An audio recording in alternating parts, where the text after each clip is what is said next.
This show is brought to you by Huntstock, America's reinvented hunting show. Tickets and info at www.huntstockevents.com.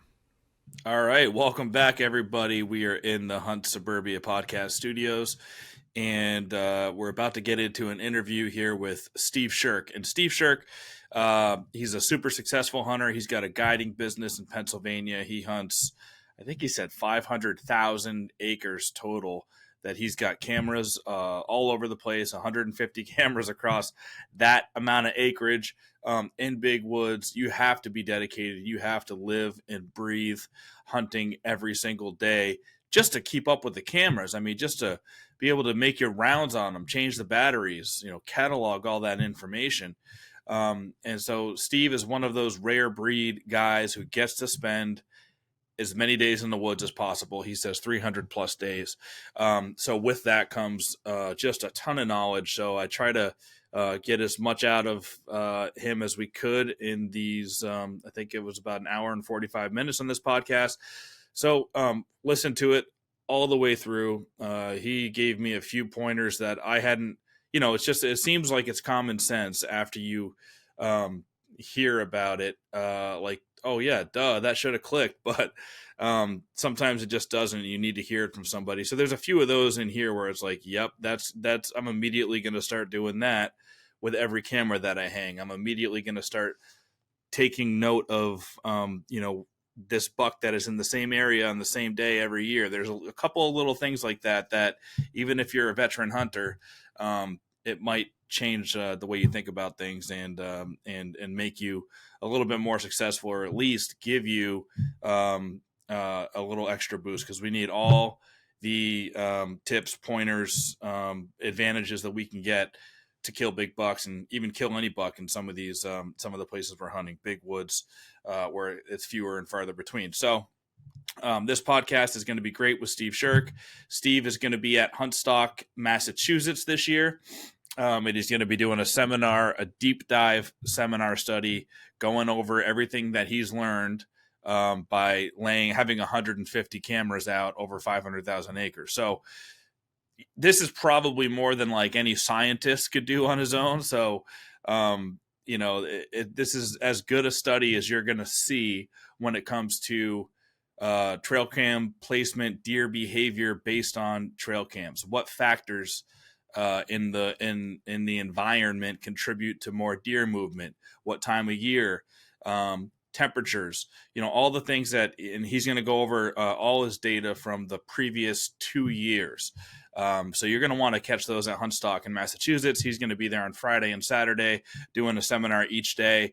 As we get closer to Huntstock, as we always do, about a month out is when we'll post the official schedules to all the seminars and the entertainment at Huntstock. But just know in general at Huntstock this year, the entertainment's going to be similar to it was last year. There's definitely going to be new experiences, new things that you can get immersed into, but we're going to have the best seminar schedule that we can. There's going to be in Huntstock, Massachusetts, we'll have the same 2 stages, 1 indoor, 1 outdoor. We'll have the outdoor classroom as well for an intimate classroom type setting, learning environment. The Huntstock, New York, which is a new announcement this year. I think a lot of people have heard about it, but if you haven't, we're going to New York, Vernon Center, and it's at Vernon National Shooting Preserve. So it's a 500-acre property. It's a really great family, just like the Wildwood Farm family. It's so super important to connect with the family of these properties, and that's honestly the number one thing that we're looking for when we're trying to see where we could take Huntstock next. Is it's got to be a great family. The vibe's got to be there. They got to want you to be there. They've got to want to reinvigorate the hunting community. They've got to want to do things differently than any other show, because again, that's what Huntstock is about. Is we just want to be different. We don't want to, be cooped up indoors in an expo center, while there's snow on the ground. We want it to be beautiful outside. Everybody enjoy themselves, turn it into a giant deer camp, as a lot of people often say about Huntstock. So, in New York, that venue, we're going to start out with just the one stage, a main stage, and then the classroom. So we're not doing two stages there. So it'll be a little less seminars, but the seminars will be great there as well. We also have Bo Martonic from East Meets West coming up to the New York event. He's going to be doing live podcasts. He's another guy like Steve that is extremely knowledgeable in big woods mountain bow hunting. So you're going to want to go to New York. You'll be able to catch Bo Martonic there, and Josh Ilderton. Super excited to have Josh up. Josh is like, one of the most affable, personable guys in the hunting space. He's got the Untamed YouTube channel. I think they're up over 150,000 subscribers. He does kind of Western style hunting, but on the east in West Virginia, where he's spotting stalks, the old coal mines, and the old coal country of West Virginia, which is super unique. And I love his channel. So people go check that out. You'll be able to meet him in Huntstock, New York. Obviously, you'll have Joe Donito, the Adirondack Trackers, the Adirondack Cowboys, Adirondack Bucks and Beyond, a bunch of different podcasters, and many, many more hunting groups that we will announce as they come on board. So we're still in the very early stages of promoting these two events. So stay tuned. Go to www.huntstockevents.com to keep, that's where the most up-to-date information is going to be. So check back there often. Again, just before we get into this Steve Sherk podcast, I don't know how many people know this, but Huntstock is my full-time job now. I have quit my daytime, profession, my career. I was in a great career for 12 years at Spartan Race, and helping them to, grow and establish a sponsorship footprint and doing international deals. And, it was a great living. But I quit that because I just didn't feel as fulfilled. I was really good at it. I put together great business deals and partnerships, and I really loved most of the people that I worked with there.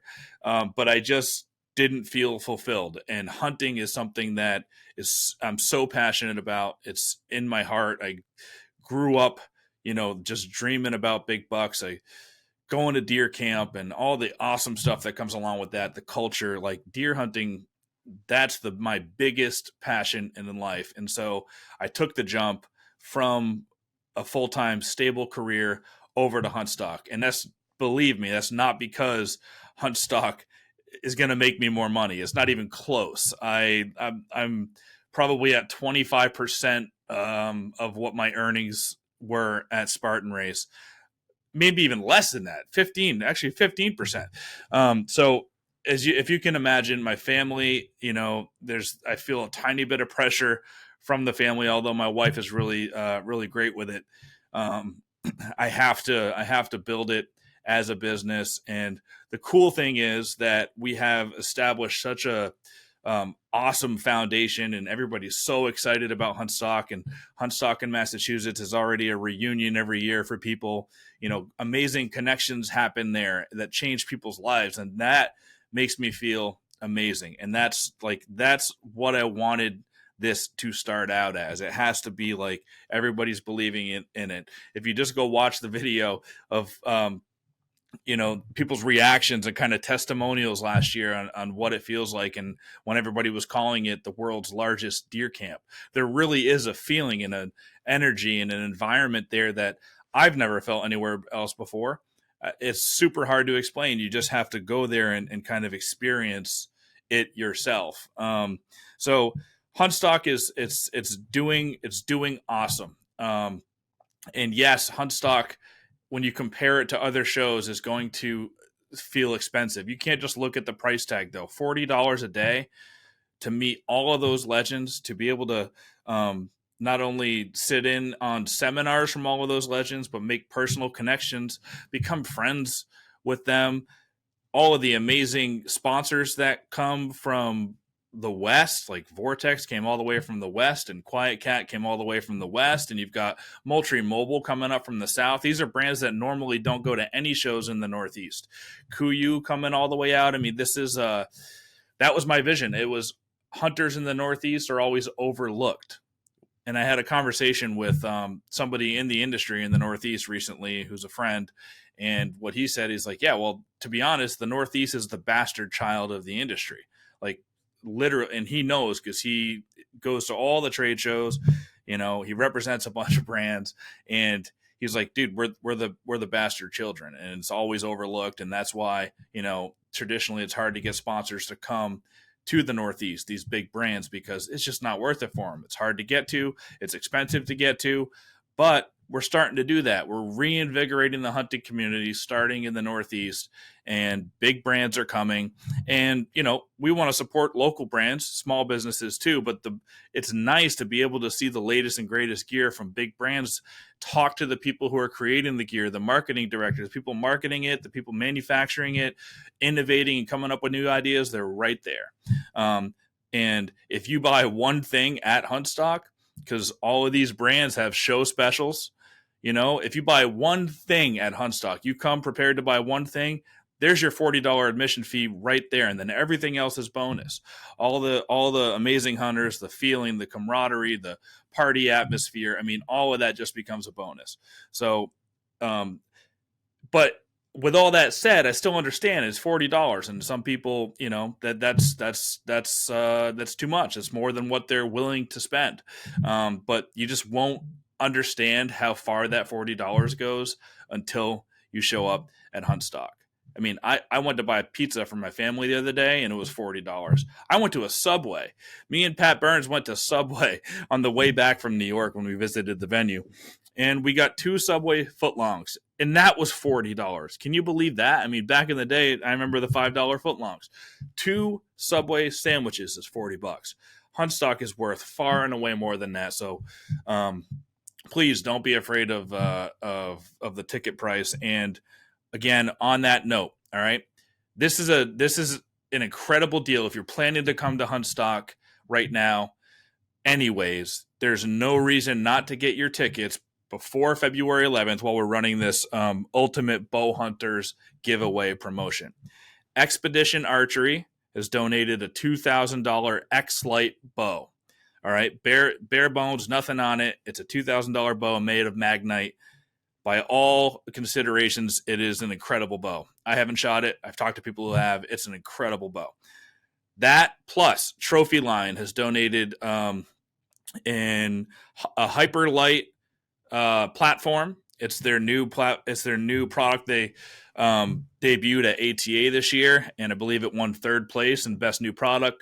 Their Hyperlight platform and 4 Hyperlight sticks. These are also made out of Magnite. Go look up Magnite. It's an awesome type of material used by aerospace, used by the military. It's lightweight. It's got deadening sound. Just go look up all the things about that. So both the Expedition X-Lite bow and the Hyperlight Trophy Line Hyperlight platform and sticks, they're made of Magnite. That together is like a really cool combination. And then you have Bushnell. Again, another brand that's got a stronghold in the South, but they're coming up to Huntstock this year. They're excited to come to Huntstock.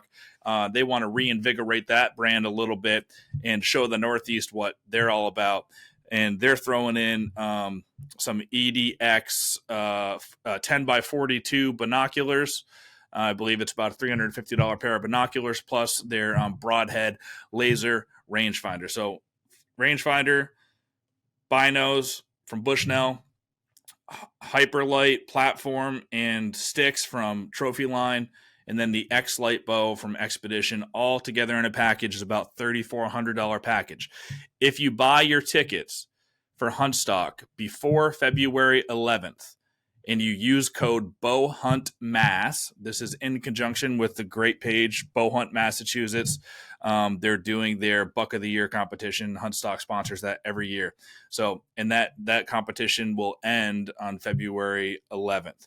So just go to www.huntstockevents.com, click through to get your tickets. You can buy New York tickets with it. You can buy Massachusetts tickets with it. You can buy 10 tickets and give them to your friends.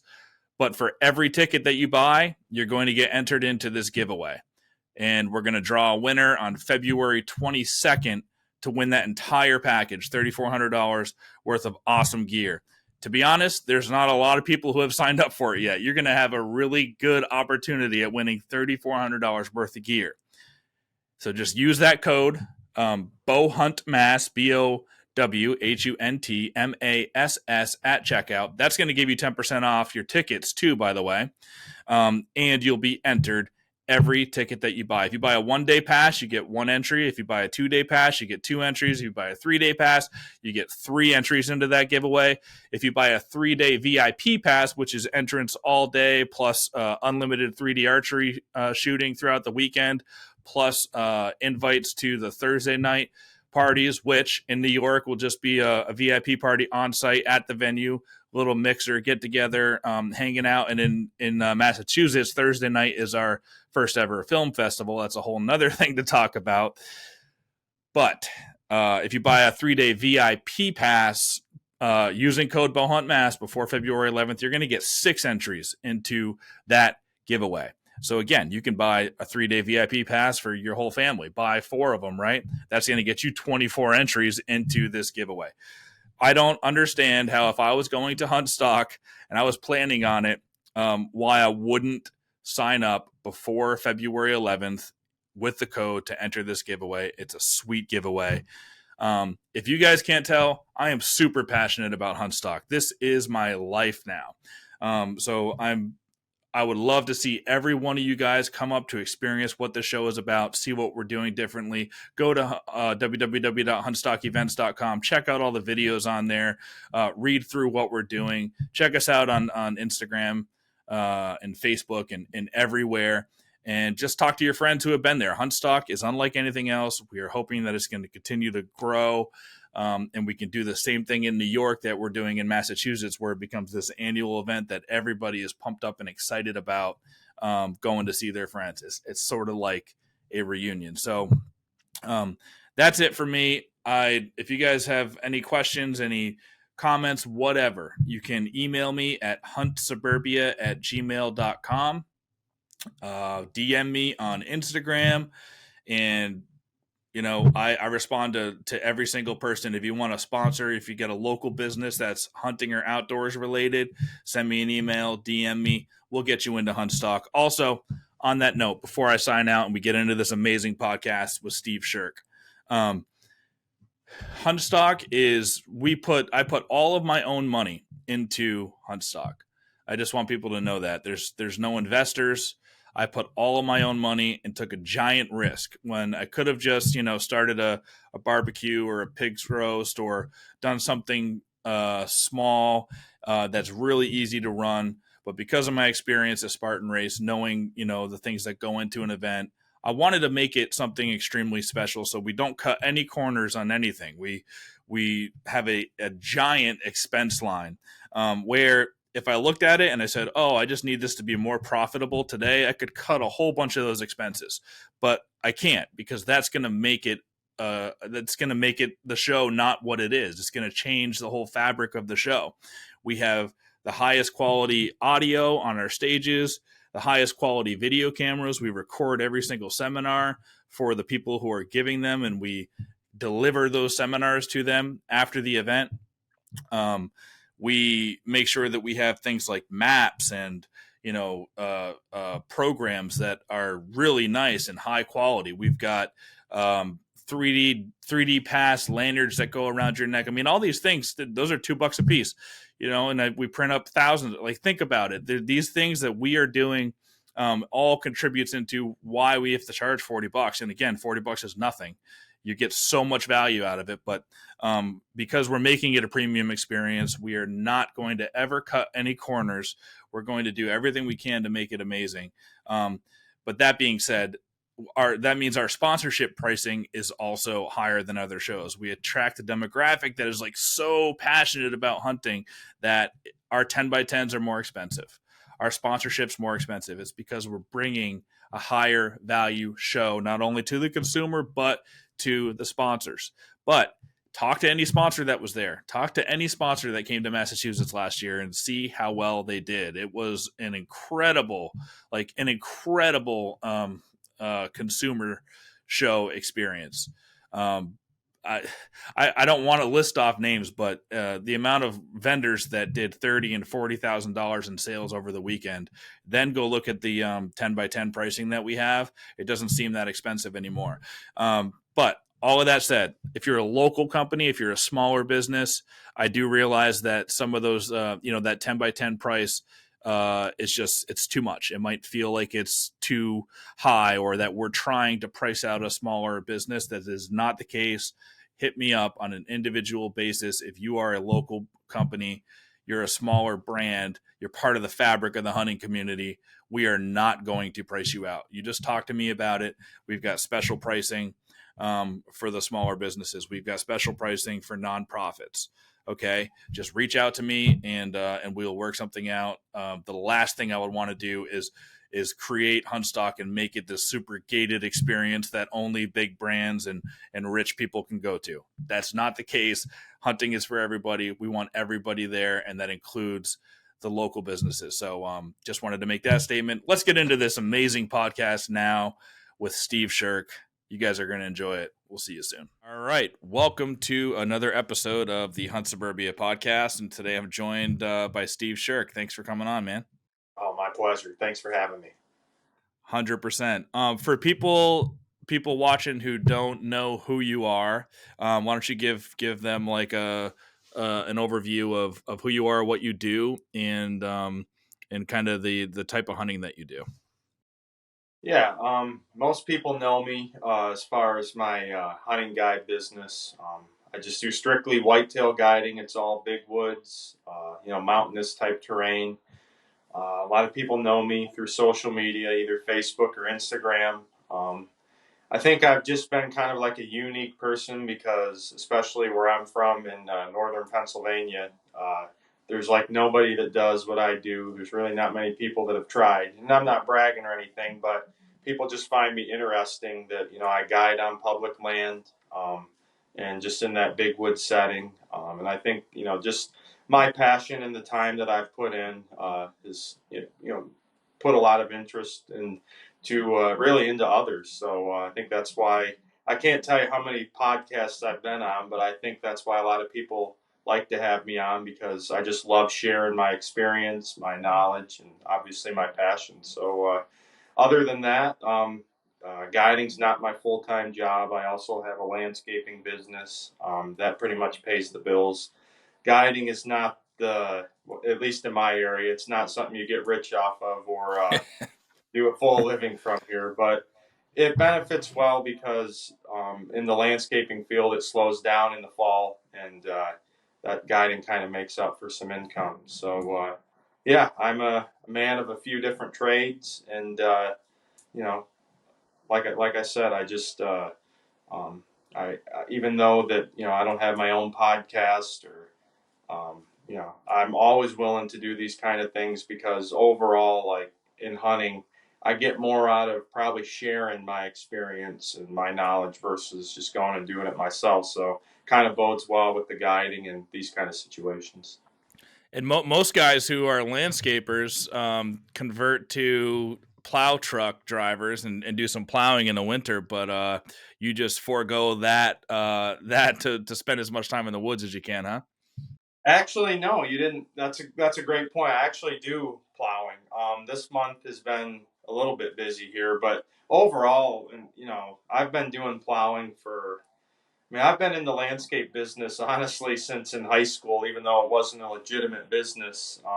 I was just one of those guys that needed to make a few bucks and had a few lawns and took care of some yards, and then after high school, I just kind of carried it along as a little side thing, and it just got bigger and bigger to where it became, a full business. But yes, you in my area, it's hard to just do landscaping and not take on the plowing, snow plowing side because a lot of people when they hire you, they're looking for that full package, like have someone they can rely on for all those services throughout the Yeah. year. So I also do plowing, but yeah, it's just not what it used to be. The winters are really mild compared to what they used to be, which kind of benefits me to spend more time in the woods this year. So, and Oh honestly, yeah. out of everything I do, the snow plowing is probably my least favorite. So, Yeah. I don't mind a mild winter, to say the least. In the Northeast, like around where I'm at too, the suburbs of Boston, I know a lot of the good hunters who are also landscapers. It's a good end to get nice private property access, and I know you're not utilizing it for that either. You're hunting massive tracts of public land, but it just seems like there's something about landscapers and being great hunters, and I don't know. It's got to be the seasonality of the job a little bit too, right? That a lot of great hunters seem to be landscapers. Yeah, and I think it's not that great hunters choose to be landscapers. I think landscapers become great hunters because they don't have to work as much that time of year. So I think that's the effect that you're seeing from that. And it's definitely it's just worked well with what I wanted to be in life, and Yep. just I do feel like one of those people that like kind of is a little bit more fulfilling in their career and feels like they do have a purpose and gets a lot of joy from where they're working. So I'm lucky for that. Yeah, you are. And I kind of set myself up that way too. Recently, the last year was the first year that I went all in on, Huntstock and the podcast, and left my other career, in the rear view. So lost a lot of money doing that, but I feel more fulfilled right now, like That's you said. And it's every day it's exciting and it's fun to work, and it's fun to work for yourself. And you do get as much time as you want to spend in the woods when you're making your own decisions on how you're going to spend the precious time that you have. But on that note, how many times how many days do you spend in the woods a year? Would you have to say? Like how often are you Yeah, in the woods? yeah. Honestly, usually over 300 days a year. The thing about me is like, even though I don't want to say I always just hunt right from my backyard, but I basically live where I hunt. Like a lot of my best spots are 5 minutes from the house. I live in the woods, so Yep. getting out there is just so easy for me. And I've just made it's just like it's part of my daily lifestyle. Is almost every day. I don't go to the gym. It's a place where it's a spiritual place for me, a place of prayer. Like I get so many different things in my daily needs out of going in the woods that it's become a habit. But definitely scouting year round and then hunting, during the season, as much as possible. Like it's just become a daily routine for me. In fact, it's just something that like it's a part of me, and like if I'm not doing it, I honestly don't feel like I had a purpose filled day. So it's Yeah. it's something once again I'm very fortunate for, but I pursue it at an extreme level, and it's something very important to me as well. So we'll get into because it's so unique to find somebody who spends that much time in the woods and um guide like Hal Blood comes to mind. He hunts, but he also guides, and he spends hundreds of days in the woods like that. And there are guys like that, but it's so rare to be able to get knowledge from that you've accumulated, or other folks that spend 300 plus days in the woods.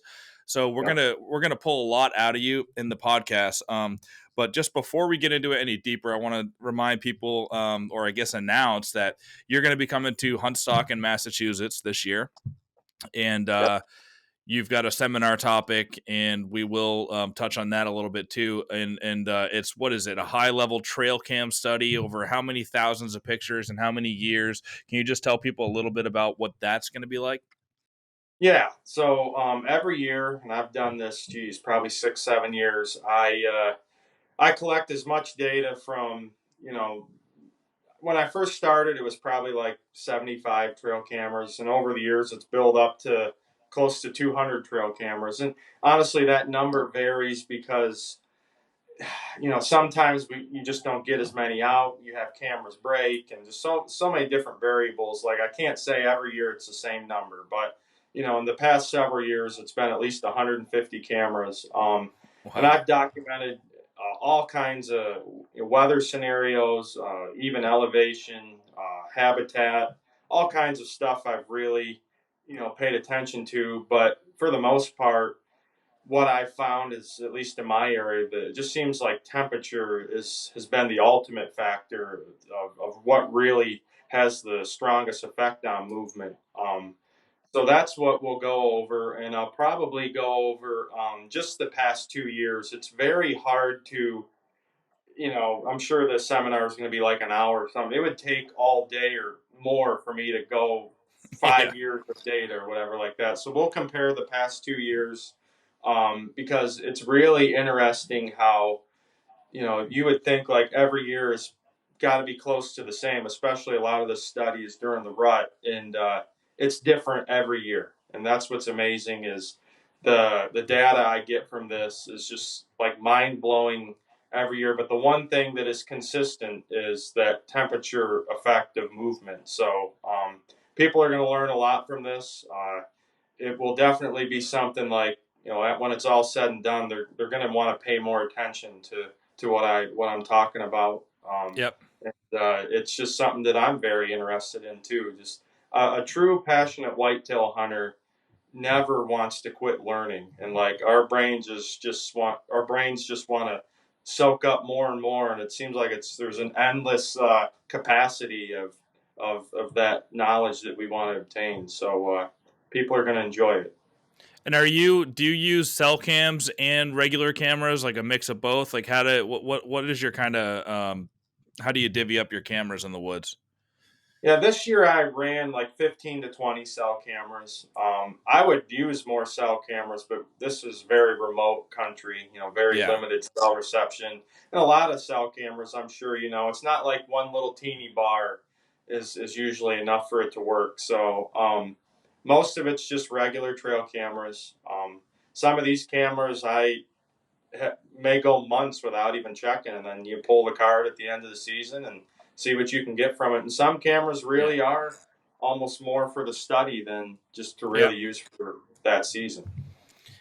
We were talking about before we started recording here that your wife handles the books for your business, and I don't even want to know what the line item was for batteries, man, because I was just talking with my buddy who has like 25 or 30 cameras. He's like, yeah, I spent $700 on batteries this year. It was ridiculous, so I don't even want to know. Well, honestly, it's not that bad. I mean, it's probably like $500 a year, and I know that sounds crazy, but I get them at a very That's discounted price. way, yeah, that's way lower than I would have thought. Yeah, like from a place here in my hometown, they work out a pretty good deal with me. I get them in very large bulk quantities, but also I'm not running hardly any lithium. I only have one camera that takes lithium batteries, and I know some people would say like, Steve, you got to be in the long run hurting yourself. I'd honestly like to question that, because most of my cameras that I'm running, I'll get 2 to 3 years of these batteries that I'm using. So I'm not even Hmm. swapping new batteries out of every camera from year to year. But I'm also telling you that there's cameras, like I just pulled a camera. This probably was like December, or whatever, and it sat in the same spot for 3 years. I actually Yeah. never checked it for 3 years. The batteries were still. I don't think it was able to take night pictures because they were getting really. It couldn't hardly. Usually, I guess what I'm trying to explain is as the battery weakens, the camera's not as effective as what it should be, especially with your night pictures. But it was still working somewhat, and it only took about 3,000 pictures in 3 years. So you could say, on average, some of these cameras are only taking 1,000 pictures or less from in a year span. So I'm getting a lot more out of my batteries than what you think. Yeah, and I would imagine that being in the big woods, public land has a lot to do with the battery life, right? If you're in the suburbs and you got 30 deer in a square mile, sometimes you can get 1,000 pictures in a week. If it's on a food source or something like that. So Yep. yeah, that's interesting. And Yeah, all my cell cameras I had set up on a 650 per month limit this year, and I never had one go over that where I had, because you can adjust too on a lot of these plans. Like if you see your camera is looking to go over a certain number of pictures, you can catch that before it shuts down. But I never had to make any adjustments. So yeah, it's not like Steve Sherk is getting thousands of pictures on each camera every week or even every month. So it's I'm kind of glad it's that way, because yeah, if it was just, the cameras being overly active, my battery bill would probably be something my wife wouldn't be happy with. Yeah. Yeah, I want to talk to you about too how you set up your you know, I think there's a lot of people out there who are hurting on that battery, the cost of batteries, and if there's a way to like find your local battery retailer or whatever, that's a cool idea to like go and try to work out a local deal. I like that. Yep. So maybe we'll talk about that offline. You don't want to give your source up, probably. Yeah. Have Well, everybody doing it, I don't know if if they're willing to work that way with everyone, but when you're right? still buying a whole lot of batteries, I'm sure there's no one in my area. Maybe I'm wrong, but for trail cameras, I don't think anyone's buying more batteries than me. At least I know. Yeah. Well, so that's great, and you guys can look forward to catching Steve's seminar on trail cameras at Huntstock. It's going to be an awesome knowledge. I'm going to sit in on that one. You're going to have a seminar on Friday and Saturday in the Massachusetts Huntstock. So we'll put out the official schedules later on, but yeah, plan to come on Friday or Saturday if you want to catch that seminar from Steve. And while we're on that topic, real quick too. Right now, we've got an amazing giveaway going on to spur some early ticket sales for Huntstock. So we have we have a $3,300 bow hunters package, including a brand new Expedition Archery X-Lite bow, which is a $2,000 bow, bare bones. We have a trophy line hyperlight platform and sticks combination. Both the trophy line platform sticks and that X-Lite bow from Expedition are made out of Magnite, which is this really awesome material. It's super lightweight, it's deadening sound, and it's used by aerospace and the military and stuff. It's a really cool. Both those products are amazing. And then we have Bushnell also donated a laser rangefinder and some of their EDX binoculars. So altogether, it's $3,300. You just got to go and buy your Huntstock tickets online and use code BowhuntMass. I'll put all that stuff in the link in the description here. It's running only until February 11th, so get your Huntstock tickets early. You'll get 10% off using that code, and you'll be entered into this awesome giveaway. We're going to draw a winner February 22nd. So if you're a bow hunter, some really great stuff in there. Go ahead and get your tickets, and Huntstock's going to be amazing this year. But let's get back into the podcast with Steve. Steve, so can you give people a lay of the land? Like, I don't think people understand. Some will, but not everybody. How big the woods are that you're hunting? People think big woods. They're thinking, the Adirondacks, northern Maine, the big chunks in northern New Hampshire. But Pennsylvania's got a lot of really big woods. Can you explain kind of what the woods are like that you hunt, the terrain, Yep. and how big Yeah, it is? it's all mountainous terrain. Highest elevations are a little bit over 2,000 feet, so it's not the biggest mountains, but far from the smallest. It's all big woods. There's zero ag land where I hunt. There's the amount of ground that we're hunting is well over 500,000 acres, all public land. So I mean that's a massive amount, and it's I want to say I know it all. I mean I've been through all of it, but like there's still much more for me to dissect and learn. I mean, there's just so much area here.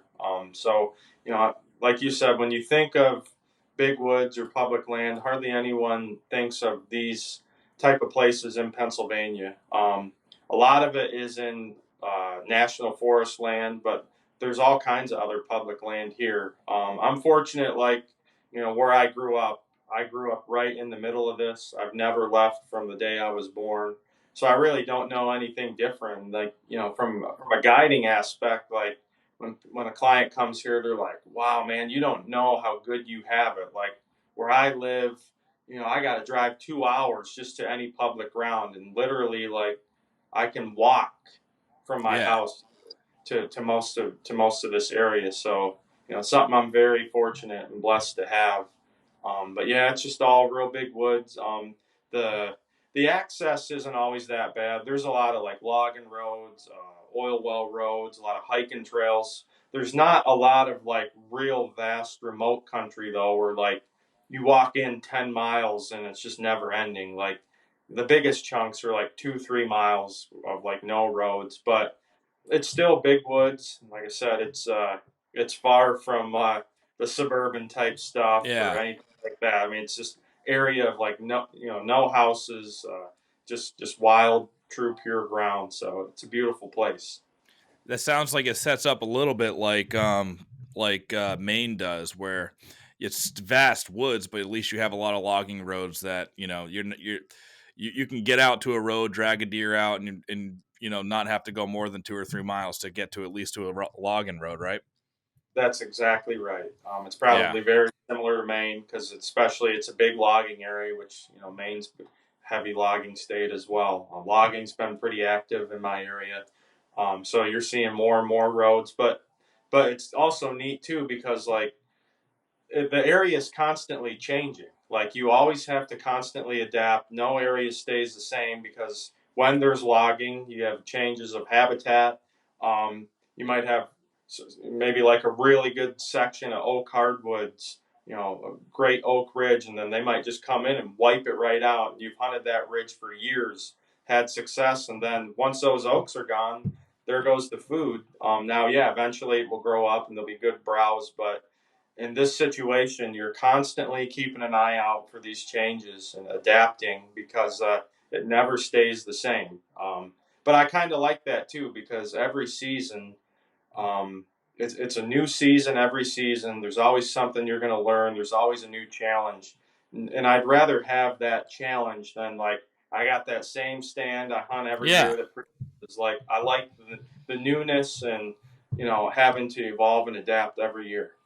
Yeah, man. A couple of years ago here, you know, I think it was 3 years ago now. I had a great season. There was one area that was loaded with acorns, and I just hunted that most of the time. And then last year, that area was barren with acorns. There was like it dried up like crazy. There were the year before there were 4 or 5 mature bucks using it. 6 or 7 younger bucks using that area. Lots of does in there, and then all of a sudden this next year dried right up. No acorns, forced me to expand and go find where the acorns were. And that's great because it brought me to new ground I'd never been to. It forced me to expand, my range a little bit, learn a new piece. And now that new spot that I found acorns in that year, I had a good year there too. This year it was another great year. So it's like, yeah, that the mast crop in bigger sections of woods or non-agriculture areas, it's awesome how it bounces around, from year to year. So, Yeah. is that part of your cam study? Do you have like that layer? Like, do you have can you toggle on a mast crop button essentially and say, here's what I've learned about a bumper year and a non-bumper year on your trail cams? Yeah, to a certain extent. I can also tell you that years of no acorns, I'm talking not even in the rut, you will see minimal deer activity. Like the activity's down because acorns are like the prime fall food source. Like they are set up to gear deer through that time of year. They have the right fat, the calories, carbohydrates, protein. Like there's a really there's just a big ball of nutrients inside of each acorn, and it's exactly what deer, I'm not going to say need, but it's a really really good food source to get them through that time of year and even into the winter. So what I found that if you don't have acorns, because actually we went 3 years without an acorn. Like there's areas here where there's just thousands and thousands of oaks and they didn't produce for 3 years. You couldn't find an acorn anywhere up here. And those were the years when I saw less deer movement than ever because, a lot of the areas we have here, even though it's good deer habitat, it's still not prime and perfect. And think about it, like if you don't have the adequate nutrition, even as a human, you're not going to be able to be as active either. You can't move around as much. You're more in that survival mode of I'm going to move less and reserve a lot of my energy to keep the calories and the fat reserves, build on in my body. So like this past year, we finally had a really good acorn crop, and it's just amazing to see the amount of movement more throughout the entire season. Generally, what you would see would be a lull of movement until the rut, and then once the rut comes, pow, you get this explosion for a couple weeks, and then it's dead again. Like this year, we had a ton of movement in October, the most I've seen in 3 or 4 years. And yes, when the rut did come in full swing, there was a pretty good peak, but actually, it didn't even seem like there was as much of an explosion though, because I feel like um, the especially a lot of bucks, they during those other years, they were just like they were dying to really to put that big movement on and really cover a lot of ground, but they couldn't until they knew, like, okay, I have to because Mother Nature needs me to breed. It just seemed like this year they were just wanting to be more active, but then when the rut came, they were like, well, you know what? It's not like what it's been the past few years. I've already been covering a ton of ground, working scrapes like crazy, and looking for more does in early October, mid October than usual. So it's pretty neat to see, how those things when it comes to food sources and habitat have an impact on overall movement. So when they're not moving, is in those years where the acorns are sparse or non-existent, obviously, as you said, they're not going to be moving as much. They don't have as much energy to move longer distances, so you're going to get less action on your trail cameras. But they have to be somewhere, and they have to be eating something. So where are you finding that they're hanging out in those years? Yeah, and it varies from area to area. I mean, obviously, most of us know that deers are primarily browsers.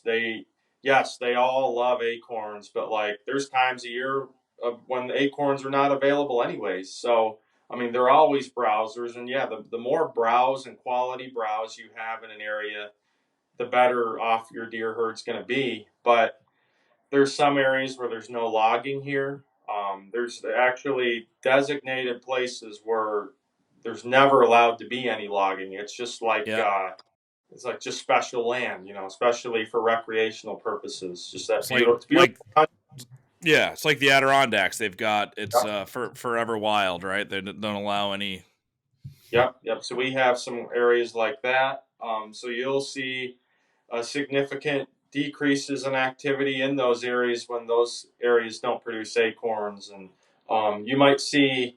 It does seem like in the summertime, late spring and summer, our browse content is very good almost anywhere, but it's when the daylight starts to decrease and you get cold weather and you start to have limiting green browse, that's when you really start to see a lack of movement in these places because like uh, there's just not the quality habitat that time of year, and especially in areas where there has been no logging. One thing that we got going for us in some ways is so we have areas where like are predominantly heavy with ash trees, but there's a disease going around from a bug. It's called the emerald ash borer, and where all of our ash trees are dead now. So what happens when those ash trees die is they don't produce any leaves, and they're just dead trees. So it's almost like the forest gets to regenerate itself because there's so much you Yeah. know, dead land or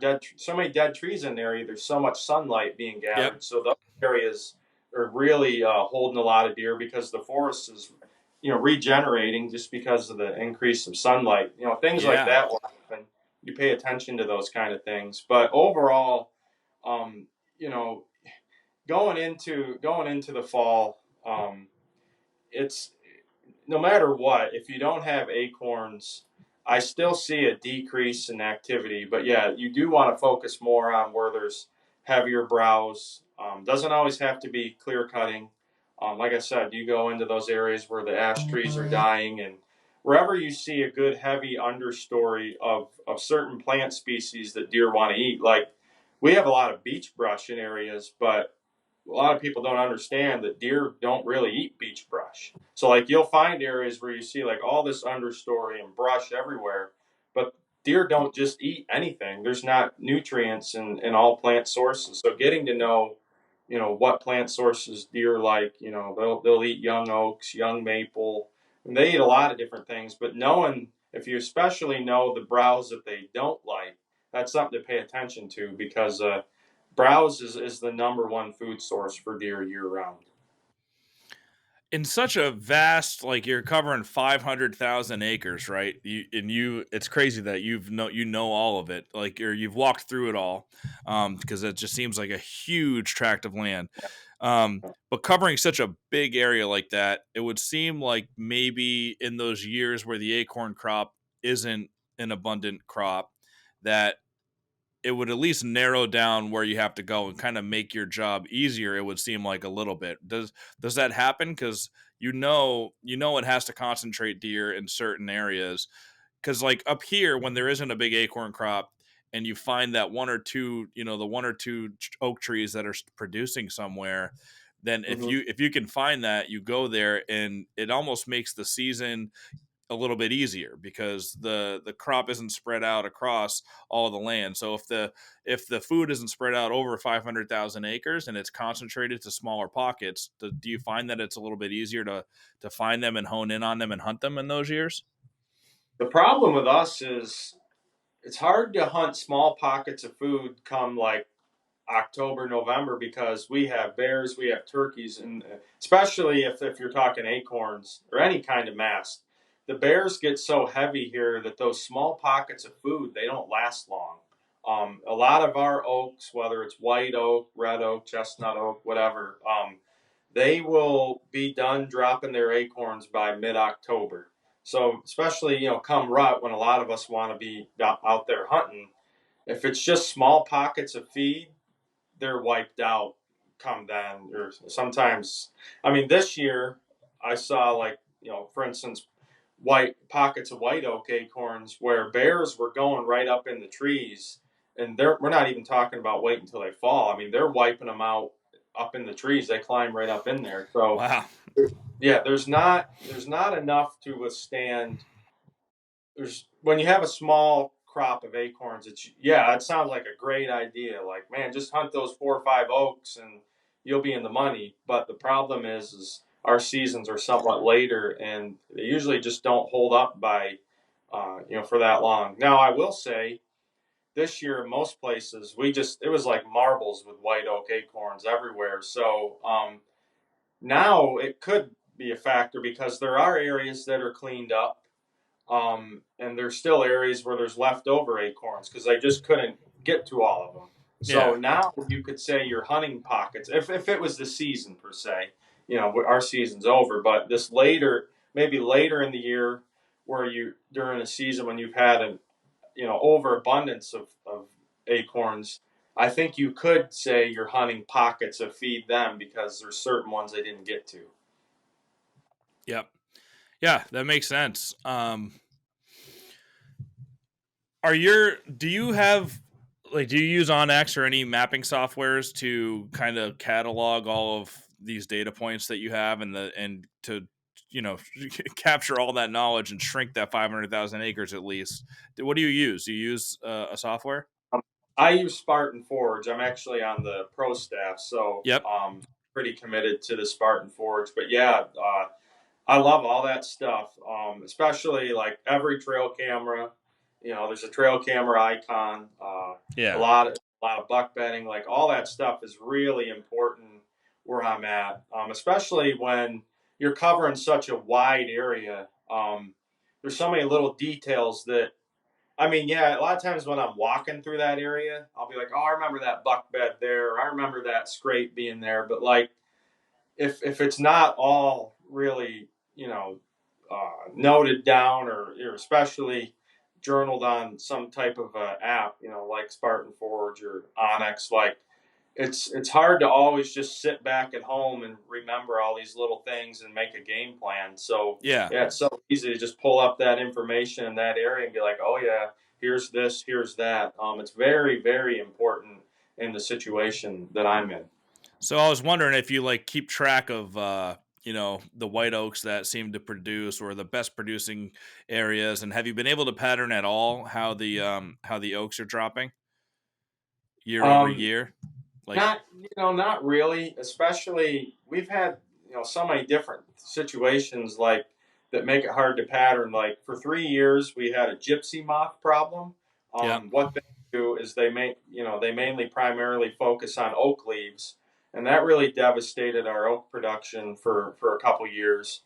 Then also these mild off and on winters and the winters lingering into the spring are having a problem too because anymore the weather's just so up and down. One week it's cold, next week it's warm, and a lot of what happens is you go into early spring with like 60-degree temperatures for a week. Things start blooming, oak trees start blooming, and it might be more like in May or whatever, but still. And then all of a sudden you get these cold snaps where you get frost, and like it's just so unpredictable anymore.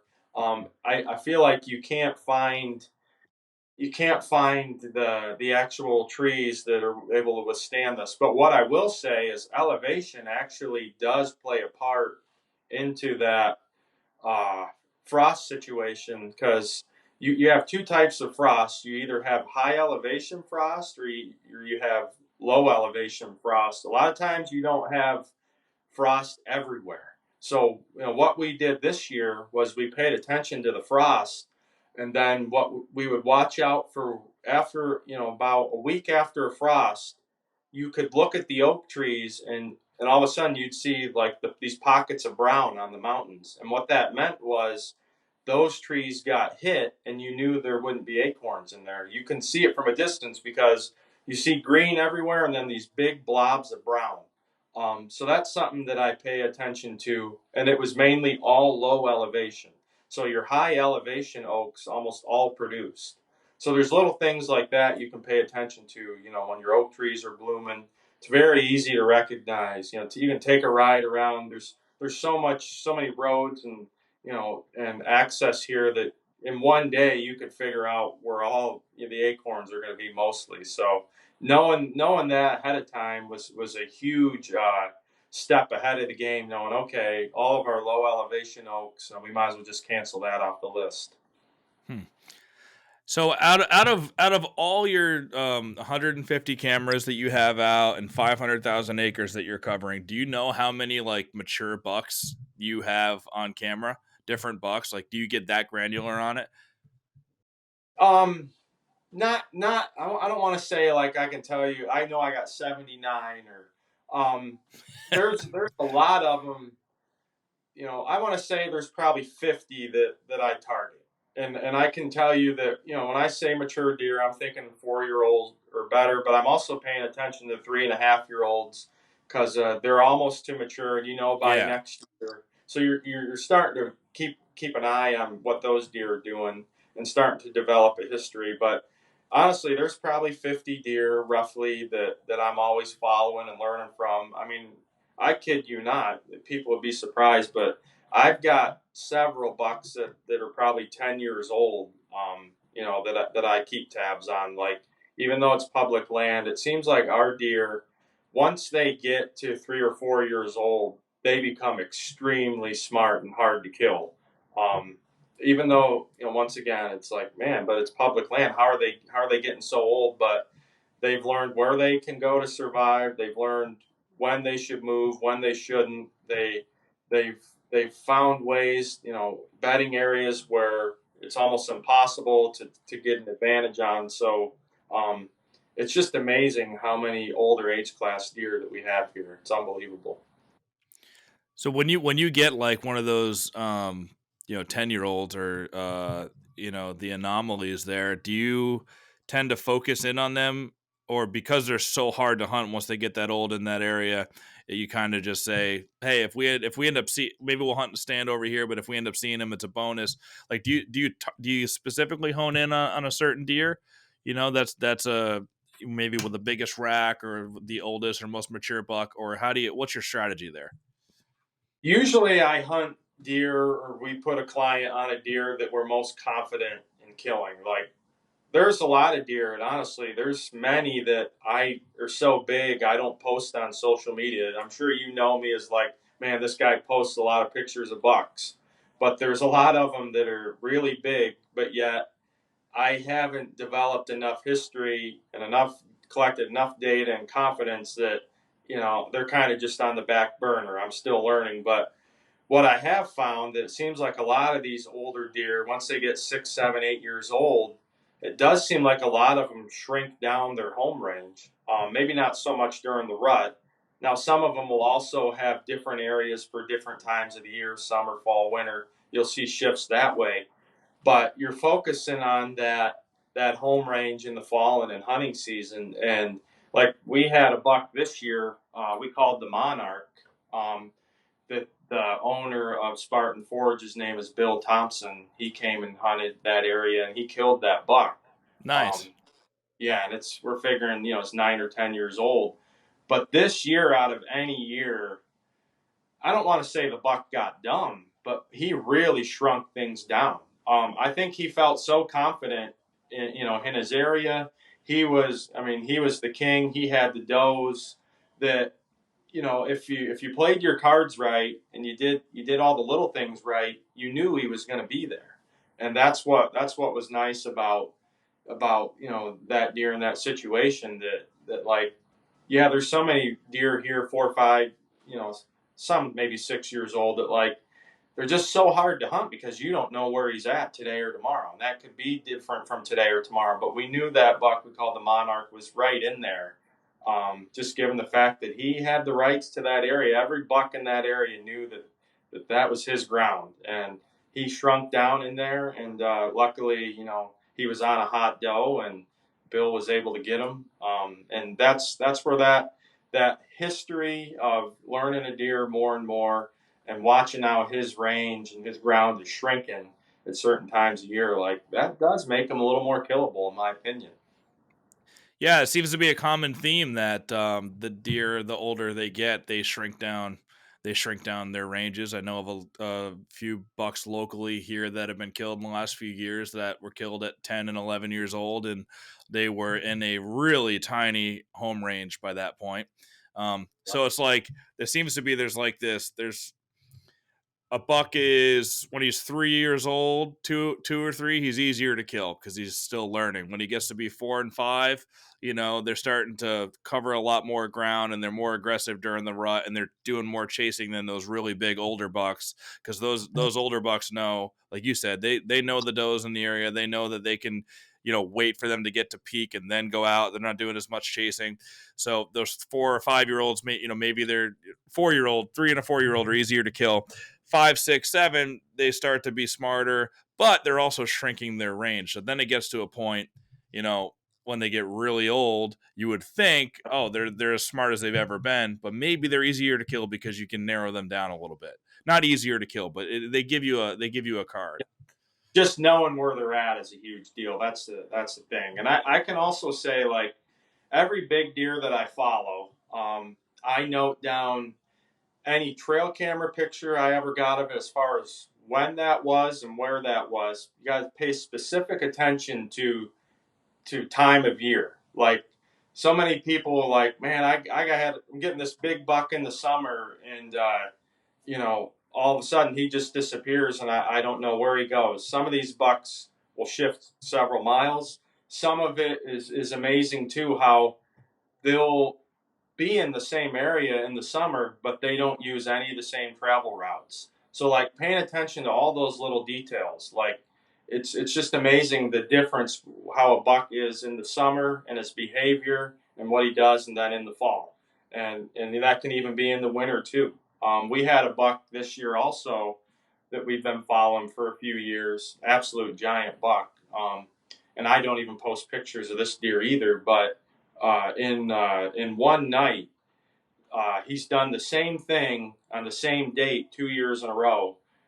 Opening day of gun season, what he does is, and we really just learned this year, is he makes a 6 mile jaunt to a whole new area in a clear cut. It's the opening day of gun season 2 years in a row. And it's amazing. My cousin had him on camera in his rut area. I want to say about midnight. There's like 11 or midnight right after opening day. Like opening day happened, he's in his rut area. He learns that, okay, it's opening day.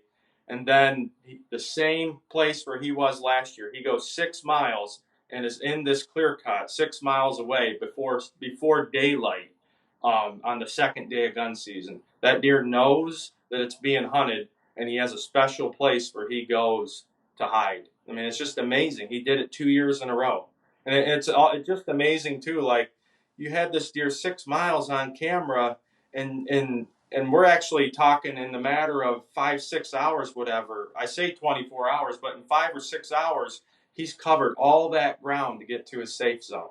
And I just find that stuff amazing. That is, yeah, that really is incredible. And so now next year, are you going to, on the opening day of gun season, will you go there to hunt or have a client in that spot knowing that information? The problem is a lot of other people have caught on to this.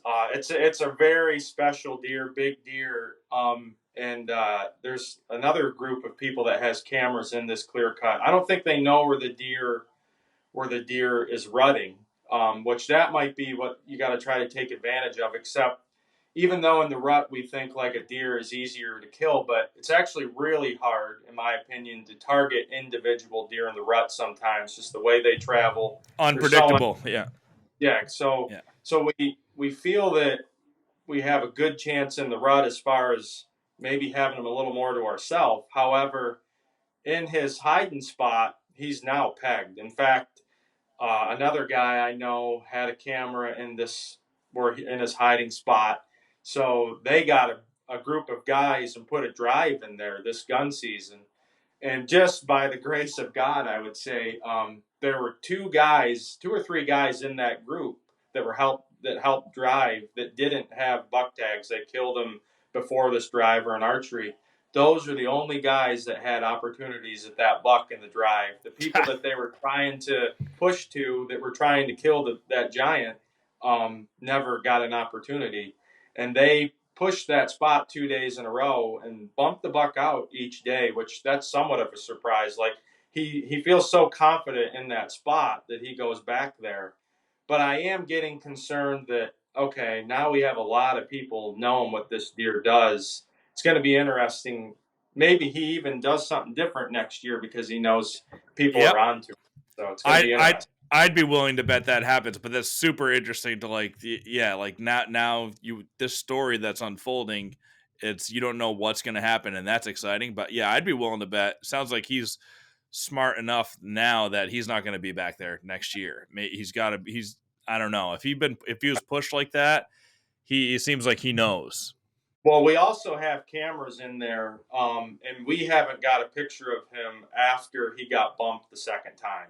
So there's a good chance he's doing something different now, which I don't blame him. Yeah. But it's just, once again, it's just so amazing. Like, I don't think we realize the intelligence of these deer, and like, okay, does a buck really know that it's opening day of gun season? Like, he sees a lot of people, but is he like, what's going on? No, this deer knows that that's opening day. He also knows the difference between the pressure. Like, he might understand a little bit of archery pressure. Like, he can get around that. He knows this is a different pressure. This is, I need to go. Like, I need to get out of here. Is it That's what. is it opening day like the night of opening day that he makes that big move, or it's the night before opening day he makes that big move? He sees one day of gun season, and when I say the same date, it's at our opening day is never the same exact calendar date, but it's the same Saturday every year. It's the Saturday after Thanksgiving. So that's what Okay. makes it even more amazing. So it's not a specific like, hey, November 25th, this buck goes. No, he's waiting till opening day pressure hits. He's Yeah. done that 2 years in a row. So what he's sitting it out all day somewhere in his rut area, and then once that pressure dies off and it gets dark, he's gone. He's done it 2 years in a row, made that 6 mile shift. It's just amazing. So that's how you know that he 100% is moving because of the pressure, not because of something else. Because it's not. 100%. Yeah, and he has to be hearing some gunshots too. It has to be an increase of gunshots as well that he's registering, right? Yep, that's exactly what it is. I mean, okay, one year you see it happen, you might be like, okay, it's a fluke. When you see the same thing happen 2 years in a row, you know this deer knows exactly what's going on. How old do you think this buck is? We think he's 7 or 8. He Yeah. was, and he went a little bit downhill this year. My cousin got his sheds last year, and it was in. We guessed at like 168 or close to 170. Wow. Um, this year he's a big 9, probably low 160. He was 11, I think 11 point, and then now he went he shrunk down to a 9. But the year before he was an 11, he was a 9. So we've seen him at his peak. I think he's going slightly downhill, but I'm even though he's an absolute giant. I'm more intrigued in the intelligence of this animal than anything else. Yeah. It seems like he has a almost like an omniscient intelligence, because even he even knew that those two guys that he gave the Yeah, opportunity to, like, they couldn't yep. shoot him because they were They both tagged out. Yeah, both of them told me the deer stood there and looked at him for a little bit. I No mean, way. Like, all gave him that a crazy. really good opportunity. Yeah, I think each one was like 40 to 60 yards. And I'll talk about this a little bit more. I kind of said it wrong. So the one guy in the drive shoots an 8 point. He actually shoots an 8 point during the drive. He watches the 8 point drop, and all of a sudden the big giant comes by him walking and basically looks. I mean, we'll talk about a tough feeling. Like if I only would Hmm. have waited, or does this buck have? Do they have senses like I mean, I know it sounds crazy, and I don't want to sound like an idiot, but like you do start to wonder just how much sense does a deer have? Is there an internal sense that like it just knows that it's safe over there? I mean, it's just unbelievable. You start to wonder these things after a while. I mean, yeah, and dude, like, it doesn't sound crazy to me, because I like to think I like to think in a spiritual and philosophical sense. I know Yeah, that there's spiritual. I've had encounters that 100% tells me that the reality that we're living in, like right now, and that yeah. what we can see is, it's not the full it's not the full picture. There are forces out there and things that you just cannot explain. And yeah, there has to be, like, who why wouldn't a deer Yeah. have that same kind of sixth sense that I think humans can have, if we can unlock our full brain potential. But that's I going to mean, be getting off on a tangent, I think. that's okay, but yeah, I'm glad we brought that up. To each his own. I just know, just like you, I've seen some crazy stuff as well, and you start to wonder. So So yeah, that'll be. What do you have a name for this buck? Do you name him anything, or just for people um, following along on the story? after we didn't really have a name for him because the deer was. It's always been a big 9 until last year, and last year I've never really shed hunted the deer, but my cousin, when he got his sheds, we just call him the big shed buck now. So Yeah, and that's the biggest set of sheds my cousin ever got too. So that's awesome. what especially why why he's probably called that. But yeah, it's just kind of a secret deer that once again I don't post pictures of or anything like that. Although there's more and more, like I said, more and more people are finding out about this deer, and it's just amazing he's getting by despite the pressure and the knowledge people have on him. Yep.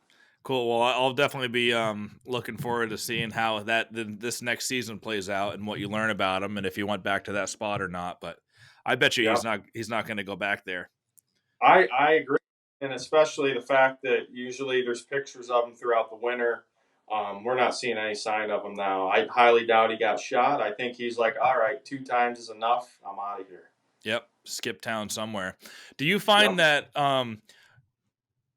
so that's not, because I hear this a lot, that the same day every year, you could take 48 hours or whatever, but a lot of times it's the same day that either a certain buck will visit a spot, and people will get this from their camera data, or just mature bucks in general happen to move through a certain area on the same day year over year. Do you see that, other than this buck? Do you see that in certain places sometimes? I don't really see it the same day. However, I do got a spot. I leave this camera here, like most of my cameras, or a good majority of them, I never take down. I mean, just replace batteries when needed. I feel that you're better off leaving that camera on that tree because deer start to get comfortable with it. Yep. Especially, I don't hang them high. I leave them down low. But I've had a spot where 3 years in a row I've had a big deer on it Halloween Day 3 years in a row. And what's sad is I have not. I told myself this year, I said I'm going to put a client in that spot because 2 years in a row I've had a mature buck there. Right, I didn't do it this year, and on Halloween Day again, another mature buck is at this scrape. Hmm. So I mean, now there's been two different bucks. 2 years in a row, it was the same buck.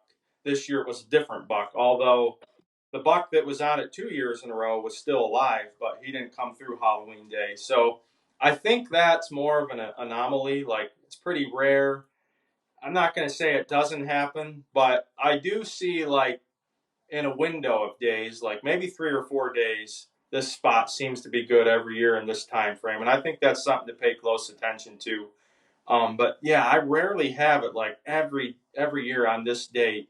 There's so many different factors, in my area. When I talk about weather conditions and habitat changes and hunting pressure, so many different things that can have an impact on what the deer do from year to year. That I think it's hard to nail things down. But like I think in other areas, especially like on private land where you have food plots and you keep the same doe group around, and they do say that it's likely for certain does to come into heat about the same time every year. Like I Yep. can see that being more true in those cases when you have more consistent habitat to stay the same from year to year. Yeah, that's what I think it is more than anything, is that the same doe is coming into heat, and the bucks in the area no, they have her pegged when she's coming into heat, and that's why they move through that area almost to the same day. You know, Exactly. so I think yeah, Yep. if you can pin that down, then it's definitely worth it to sit there. So are you going to put a client there Halloween this year? I honestly think I You should. I mean, have to. especially even if I say I haven't had much there recently, but I can tell you 3 years in a row on Halloween. Yeah, absolutely. I totally kicked myself in the butt for that. I thought, that's just a fluke. Well, it's starting to seem like it's not. So, and it is. It's a scrape in a doe bedding right near a doe bedding area. So the one thing that I have found is sometimes bedding will stay consistent as long as the cover stays the same, Yeah. and that area has kind of held consistent. So it probably is the same doe group or doe that's hanging around there, and those bucks are having a sense to come through about that time. And yeah, there's no way I can't do that again. It probably won't work. I've probably missed my opportunity, but how can you not get just for that one day? Why not? Yeah, I might be driving down October 31st and paying you to get me into that stand Yep, exactly. just to see what happens. Yeah, be waiting. So with the big, and I think it might just be a big woods thing, right? Where the doe groups are bouncing around as much as the bucks move around. They don't have as small, of a corks. They got to move for the mast crops. Um, do you find that scrapes are in the same places year over year? I'm sure you find annual scrapes and stuff like that, but what's your strategy on scrapes in the big woods, and how do you hunt them? Yep. Well, I do find that almost every primary scrape per se does get hit every year, and usually multiple times throughout the year. But as far as the range of activity, I don't have a lot of scrapes like, man, this is the scrape to hunt every year. Like, especially when you do these trail cam studies, like I know my best scrape in 2022 was nowhere near as good in 2023. Yep. So it's Okay. hard to bank on that same scrape being as good again. It got hit some, but when I think of scrapes, the good thing is a lot of mine are mock scrapes. So it's not like I'm always out there looking for scrapes. I try to develop and make scrapes in certain spots to hone things in an area. Like one thing about a scrape, like it gives a deer, especially a buck, an added reason to go to a certain spot. Um, Bucks rarely just run upon scrapes just because, oh, geez, a scrape just hit me in the face, or I Yeah. just walked upon a scrape. Like, these deer get to know these scrapes in these areas, and a lot of times they're going through that area to check that scrape, and that's what makes scrapes, really good to hunt. A couple keys for me about scrapes, and this is just something that I've learned with trail cams, is like, you'd be amazed. This is more with mature deer than anything. How many mature bucks check scrapes downwind without like physically going to them? And I learned that more by accident than anything. Especially, I use beech limbs as as my licking branch, because to me, like the leaves on them, I found them to be more attractive. Just having leaves on a branch versus this plain limb, like they will spot these visually too. But the leaves also help hold scent. We could do a whole podcast on that, so I won't go too crazy. So do you But do you so cut do you cut beech limbs and add it to yes, another tree as a mock scrape? I don't hardly have a mock scrape that doesn't have a beech limb on it. Okay, so 90%. the leaves die, but they're there. They're there and still hold the scent. Okay. That's what's amazing about a beech limb, is sometimes a beech limb will hold its leaves up to a year after you've cut it. That's what's amazing. Most branches, you cut a limb down, for instance, say a maple. That maple will drop those leaves in like 5 days. A beech is different. It will hold its leaves for a long time after it's cut. That's another reason why it makes it more attractive.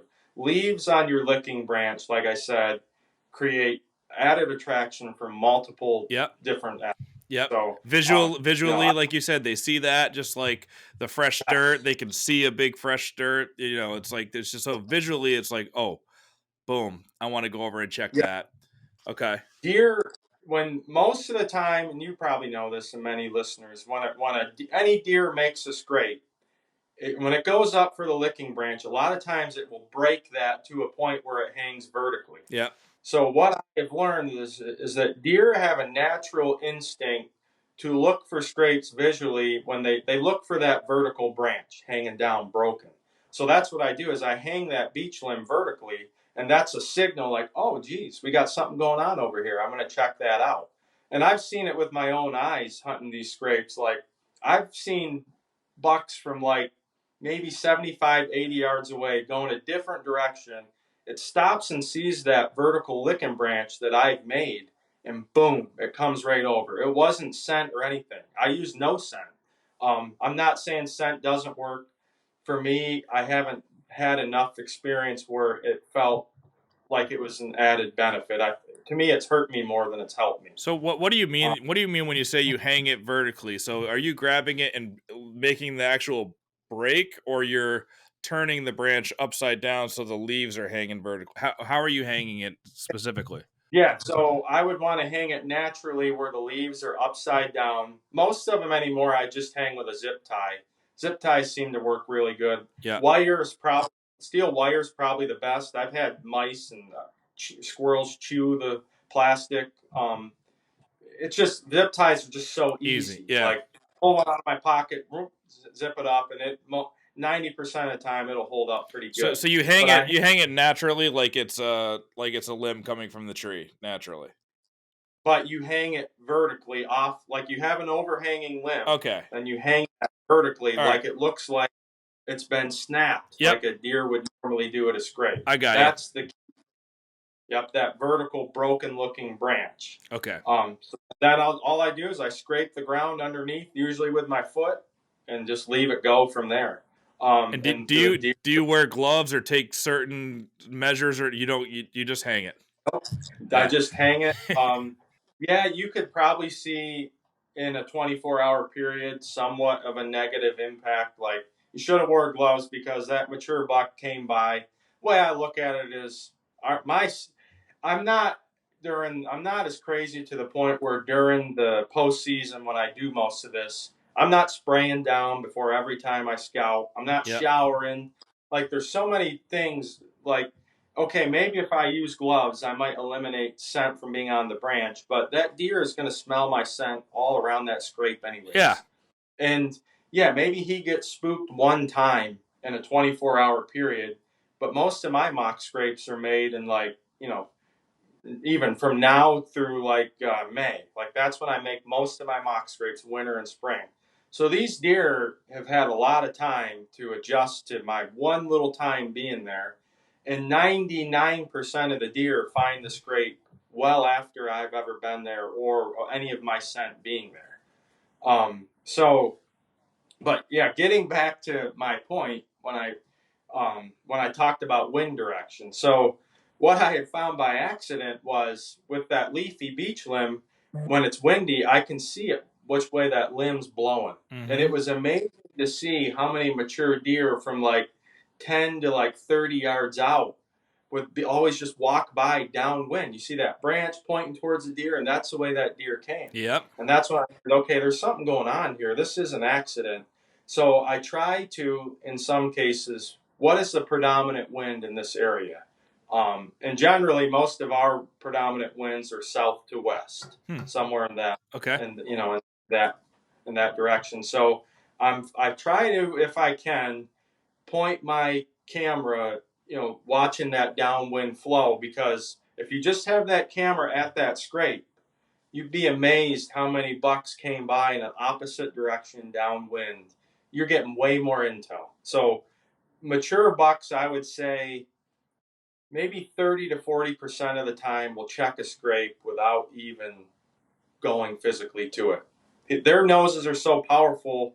Think about it. They don't, it'd be like, I've said it this way: do you walk to your neighbor's house to see what he's doing, or do you just text him or call him? Most of the time, we just do it the easy way. Is that buck going to be like, do I really need to go sniff that licking branch first? Can I just walk by it and see if nothing's been there? Like, it's just any normal being or animal, whatever, with certain capabilities is usually going to take the easier way of doing things. It doesn't have to check that scrape physically unless most of the time they want to put their own scent on it. That's an incredible piece of advice for people listening to this. Like they can get so much more intel and data from their cameras just by doing that. If you're going to be on a scrape, whenever you can, point that scrape so it's downwind of the predominant Exactly. wind in that area. Yeah, that's great. Yep, and that's one of the main reasons why I don't hang my cameras high vertically, because your range of intel or picture, whatever, Yeah, pointing that camera way up and at the ground, yeah, you hardly ever see far downwind. And I know someone might say, yeah, but the bucks in my areas are so elusive and so camera shy. Maybe that is the case, but in my area, I would say not even 10% of mature deer are what I call camera shy. Like I will say, a lot of people assume, like, oh my God, that deer looked like it was freaking out when it saw my camera. A lot of mine do that every time. Like, they're always a little skittish when they see a camera. yeah. But most of the time they come back. Rarely ever do I get like a picture. I got a picture of a buck looking right at my camera. He never came back. Like, almost always they come back. And like I've told you before, I leave those cameras there year round. There's been many times like I might go out scouting this time of year, and oh geez, I guess I'll check that camera. Oh man, the batteries are dead. Do I pull it or leave it? No, I leave it. Why take that camera down and then let the deer have to get to know it again? I'll leave it. Next time I'm in there, I'll put new batteries in it if I didn't have batteries with me. Just even with my, and this is something I've told people, with my junk cameras, I rarely throw them out. What I do is I'll put my bad cameras on scrapes just to, because I don't have a camera for every scrape there is. I mean, there's millions of them out. But if I think eventually I want to get a camera there, I'll throw a camera on it that doesn't even work. Yep. That way, deer start to get used to that camera. It's a great way to utilize a junk camera. Hmm. That's another great point. Yeah, Yep. and I'm with you too on the whole. I hang all my cameras waist high, a little bit higher than that, and I don't take particular caution on my scent making a mock scrape or even walking through. I just think there's so many things that can get inside your head as a hunter that, like, Yep. if you are overthinking your scent and overthinking, making it harder on yourself to hang cameras high and all these. I just think it's too much. And I haven't seen that deer get bothered by the chest height or waist high cameras either. I also haven't had many cameras stolen for people. I know some people hang them high because it's harder. It's out of the line of sight from other hunters who may steal your stuff. But, and also I think too, you probably, when you get into a spot with topography where you've got there's a certain scrape you're trying to get a camera on and there's a ridge, going up. Do you sometimes hang it lower and even angle up? Because I'll do that sometimes too, where it's like hang it lower, angle up a little bit so that you can capture anything going along the ridge. Yep. In fact, what my post is going to be, usually I'll do a post most days. My post today is going to be similar on this subject, where when I hang a camera, even though a lot of times, once again, it's on a scrape, but I'm also thinking sometimes, man, if I just angle it this way or point it this way, look how much more area I can see. Yep. I don't really care if I get that beautiful, like, oh, I want to get that great video or picture of him hammering that licking branch. Like, I just want to see as much area as possible to get more information. The more pictures you get, the more area that your camera can cover, the more you're going to learn about that spot. And that's all that I care. Yeah, you don't, that scrape is almost like bait. It's there, so you don't have to have the camera right on it. If it's like you said, if it's you just getting the beautiful video of him working the licking branch and rubbing his hocks together and the stuff that we've seen a million times. If it's between that or I can slightly tweak the camera this way and catch that funnel that's right over there. He's going right around that. They might be Yep. going around there where there's bedding or there's even a signpost rub or something else. Any other point of interest that you could capture, it's so much more worth it to do that. Yep. And another tip I'll give too about camera placement is there's certain times a year when deer are in groups. And a lot of times when we, like, say a trail camera scenario would be you have a trail crossing in front of the camera and you angle that camera straight at the trail. You're thinking, well, that sounds about right. But even on video mode, it doesn't matter. When deer are in groups, rarely are you seeing all this deer on that camera. Like, Right. you might have video mode for like 30 seconds. Say you have like one buck come and he starts working the scrape, and you got more deer behind the trail or back further down the trail. A lot of times, not every buck is going to hit that scrape. Yep. They'll be like, well, he's hit it. They'll start filtering around it. Yep. So instead of pointing your camera straight at the trail, point it to where you can see far down the trail, because then you're going to see all the deer in that group. Like, certain scenarios, you gotta factor that in. I'm always for like gathering more information out of this area than anything else. So you must be a video guy over picture guy on your cameras then, right? Most of I, the time? I do prefer video. However, the problem is like that when it comes to, once again, we talked a lot about battery life. I do find that my battery Oh, impact per se, I can't run as much video on cameras that I don't check often, because I'm just replacing batteries. And I always recommend video, no matter what. I think that's the best.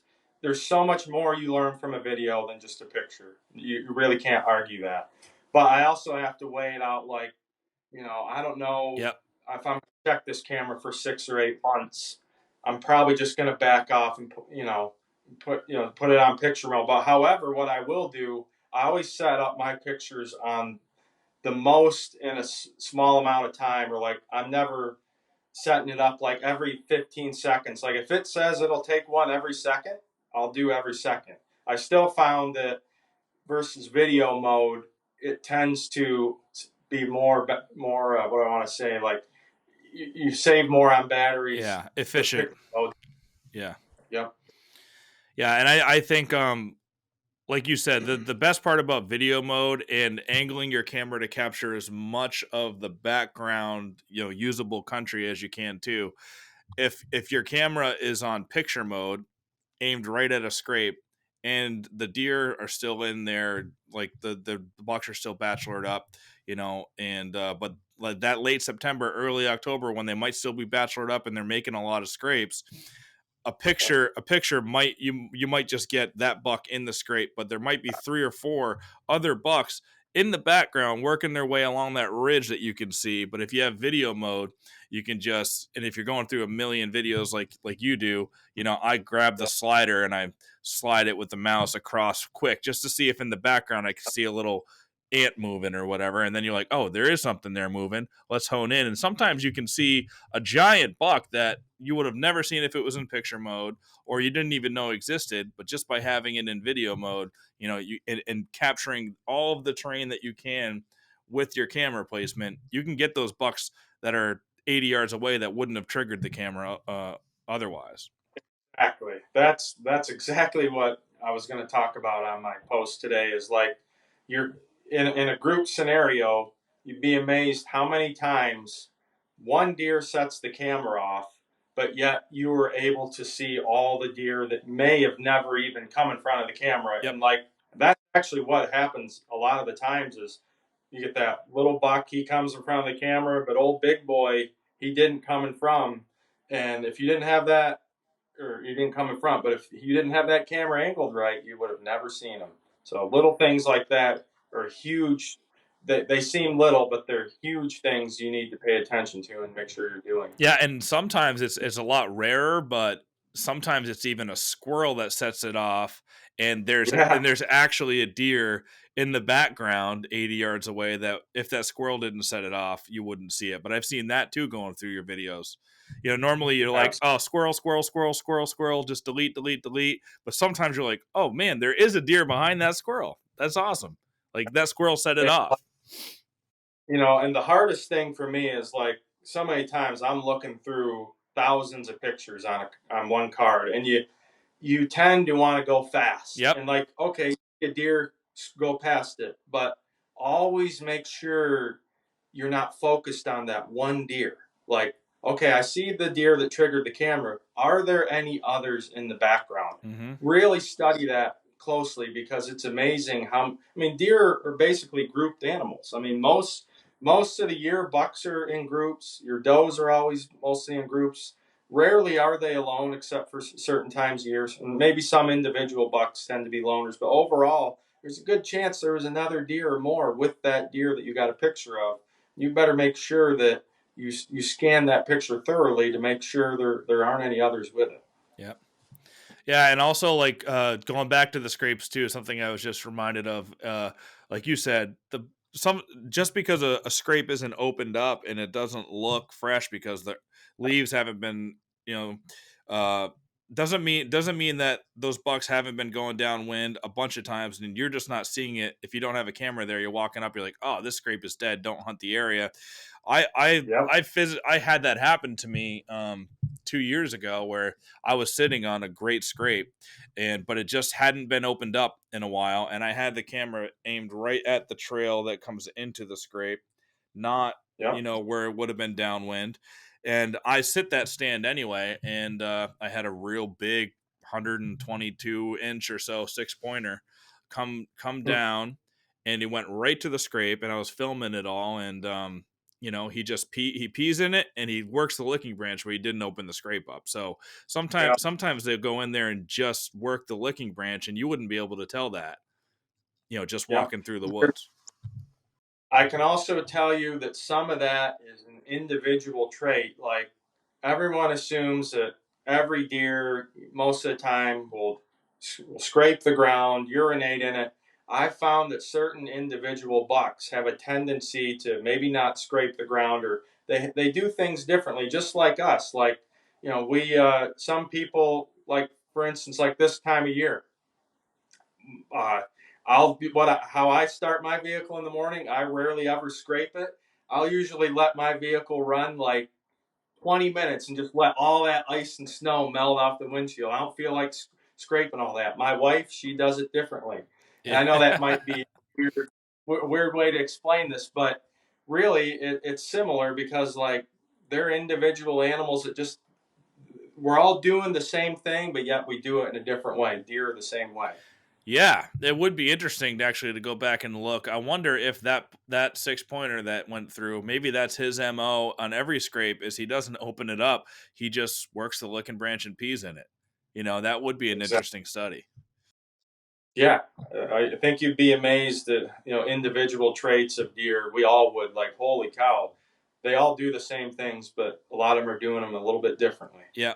And that also goes back to the point of like you could get paranoid about hanging your trail cameras up high to get out of the line of sight of deer because you think it's spooking, but it might be just because that one deer came by and was super spooked Yep. by it, and he's a 1 in 100 buck that he's ultra cautious by it, but it makes you change your whole entire outlook on how you set up your cameras and hunt just based on one individual deer's extreme. He's at the extreme end of the personality trait spectrum, So yeah, Absolutely.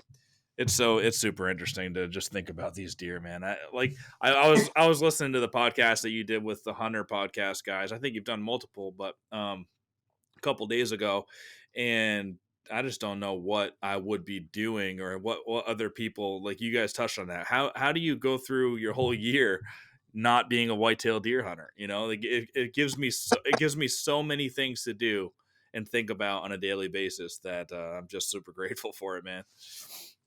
Yep, absolutely.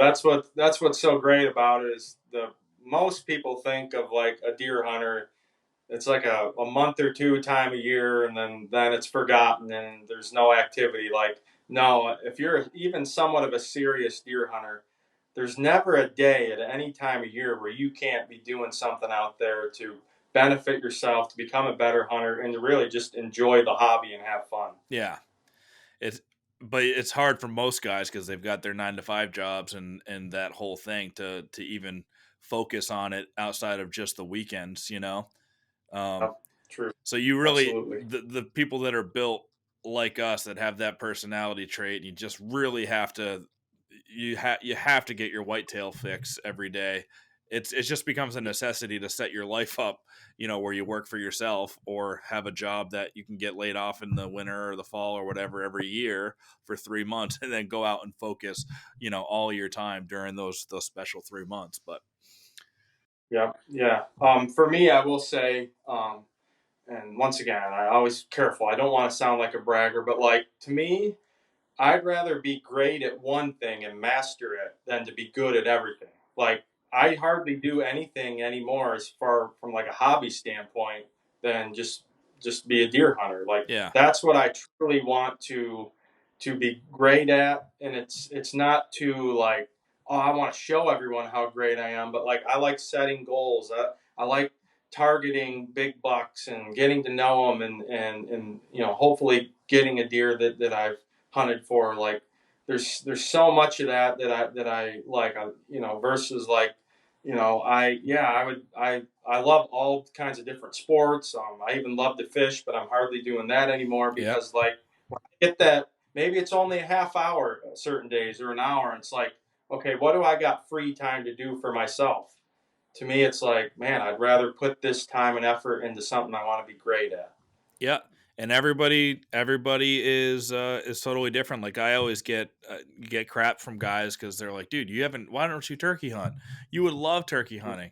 And to me, it's like, well, I know that there's only so many hours in the day that can go towards everything, but you have like if I had 10 hobbies, or if I know I would get addicted to turkey hunting too. That's the thing. Like you get into some, I have an addictive personality, so I can't afford to get another addiction because then it would take away from how much time I'm spending on learning the whitetails, or it would take away from Huntstock, and I need to make sure that Huntstock is the best show that it could be, or it would take away from the podcast and family time and all of that. So I know that I need to utilize 100% of my free time to that's not with family and not with the business part. I need to focus that on deer, or I'm just spreading myself out too thin. you know Yeah, you're so right. No, we think alike. I can definitely tell you that. yeah. So what else, like, can you give people a little overview of what your guide business is like? If somebody's going to come and hunt with you, because it's not, Hmm. it's not for everybody. People who are used to hunting ag or hunting suburbs, it probably can be. You hear it all the time with big woods bucks and the trackers and stuff. That's not for everybody. Somebody might be like, all right, I want to go try that out, and then they quit after one day because they're like, this is like, this isn't fun. But what is it like to go hunting with you? For me, it's my style. I'm sure I would have a blast doing it. But can you give people kind of what the rundown is like? Yeah, I do either 3 and 6 day hunts.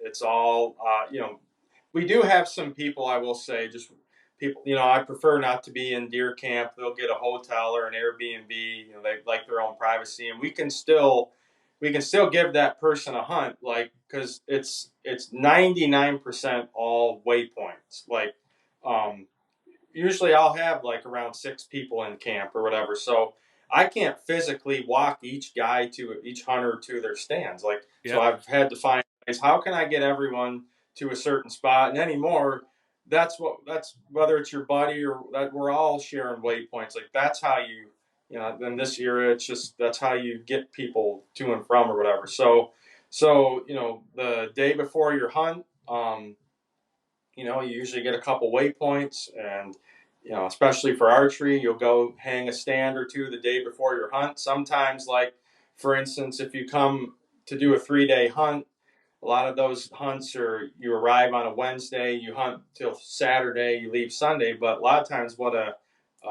that hunter gets to do is he'll hang his stand midday Wednesday, and he gets 3.5 days of hunting in. But it's all based on waypoints. Then we meet back at the cabin every night for dinner, and we go over. I go with each individual. What did you see? Ask all kinds of questions like that. What are you thinking? Even comes to like comfort as well. All those little things, and then are we going to hunt there again based on all different, many different factors? I never.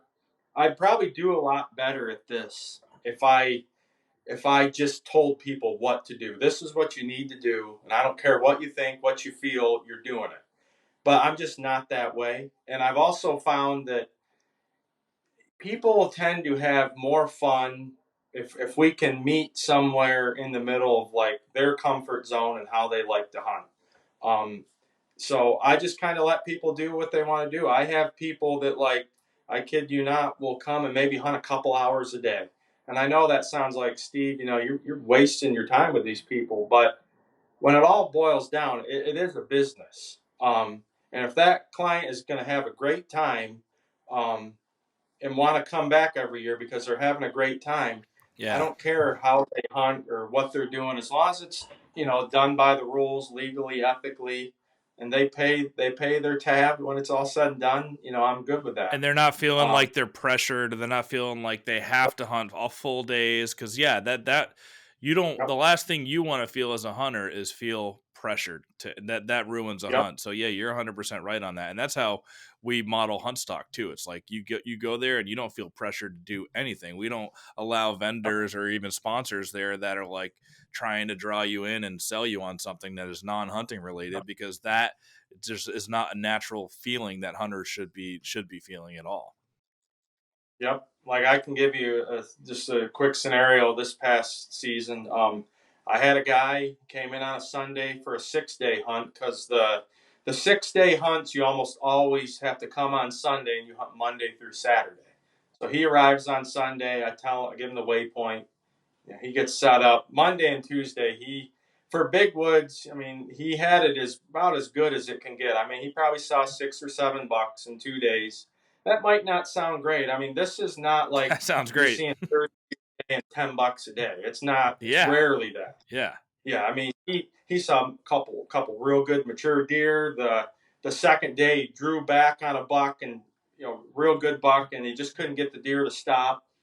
So after the second day, I mean, he tells me his whole story, and he's like, "Well, what's the game plan for tomorrow?" I said, "Well, see, I'm pretty sure by what you're telling me, we got a hot doe in there. I'm going to put you right back in there." He goes, "Well, I already pulled my stand." And I said, "Well, why'd you pull my stand?" He's like, "To be honest with you, I've never sat all day before ever." He's like, "I've sat in this spot 2 days all day, He's like, yeah, I'm probably seeing 5 or 6 deer a day, you know, but he's like, it's just kind of grueling on me, and I'm just ready for a new scenery. And like, you would think most guides would be like, man, you're nuts. Like, Yeah. you're already in a good spot. You don't leave a good spot to hopefully find another. But I did what he wanted to do. And long story short, I moved him, and we never got him back in that good of a spot again the rest of his hunt. Um, and it, kind of as a learning point though to him, I didn't send him back in that same spot. Even though maybe it wouldn't have been good 3 4 days in a row, but like I wanted him to learn something from this too. Like, just because you move doesn't mean that you're always, if you keep moving or whatever, it always just going to be just as good. But I will say, this is what's nice is he booked a hunt again though. Like, he's coming back, and that's just how I am. Like, that's how I do things. I knew he was in the right spot. I really think if he would have hunted there more, he would have filled his tag. But I just sat back. I said, okay, you need new scenery, or if you want to do half day sits in a couple different spots, I'm all for that. I let them hunt how they want to hunt. And when it all comes down to the final decision of where to go and what to do, that's their decision. So that's just the way I've done it. It may not be the right way, but I know the guy had a great time.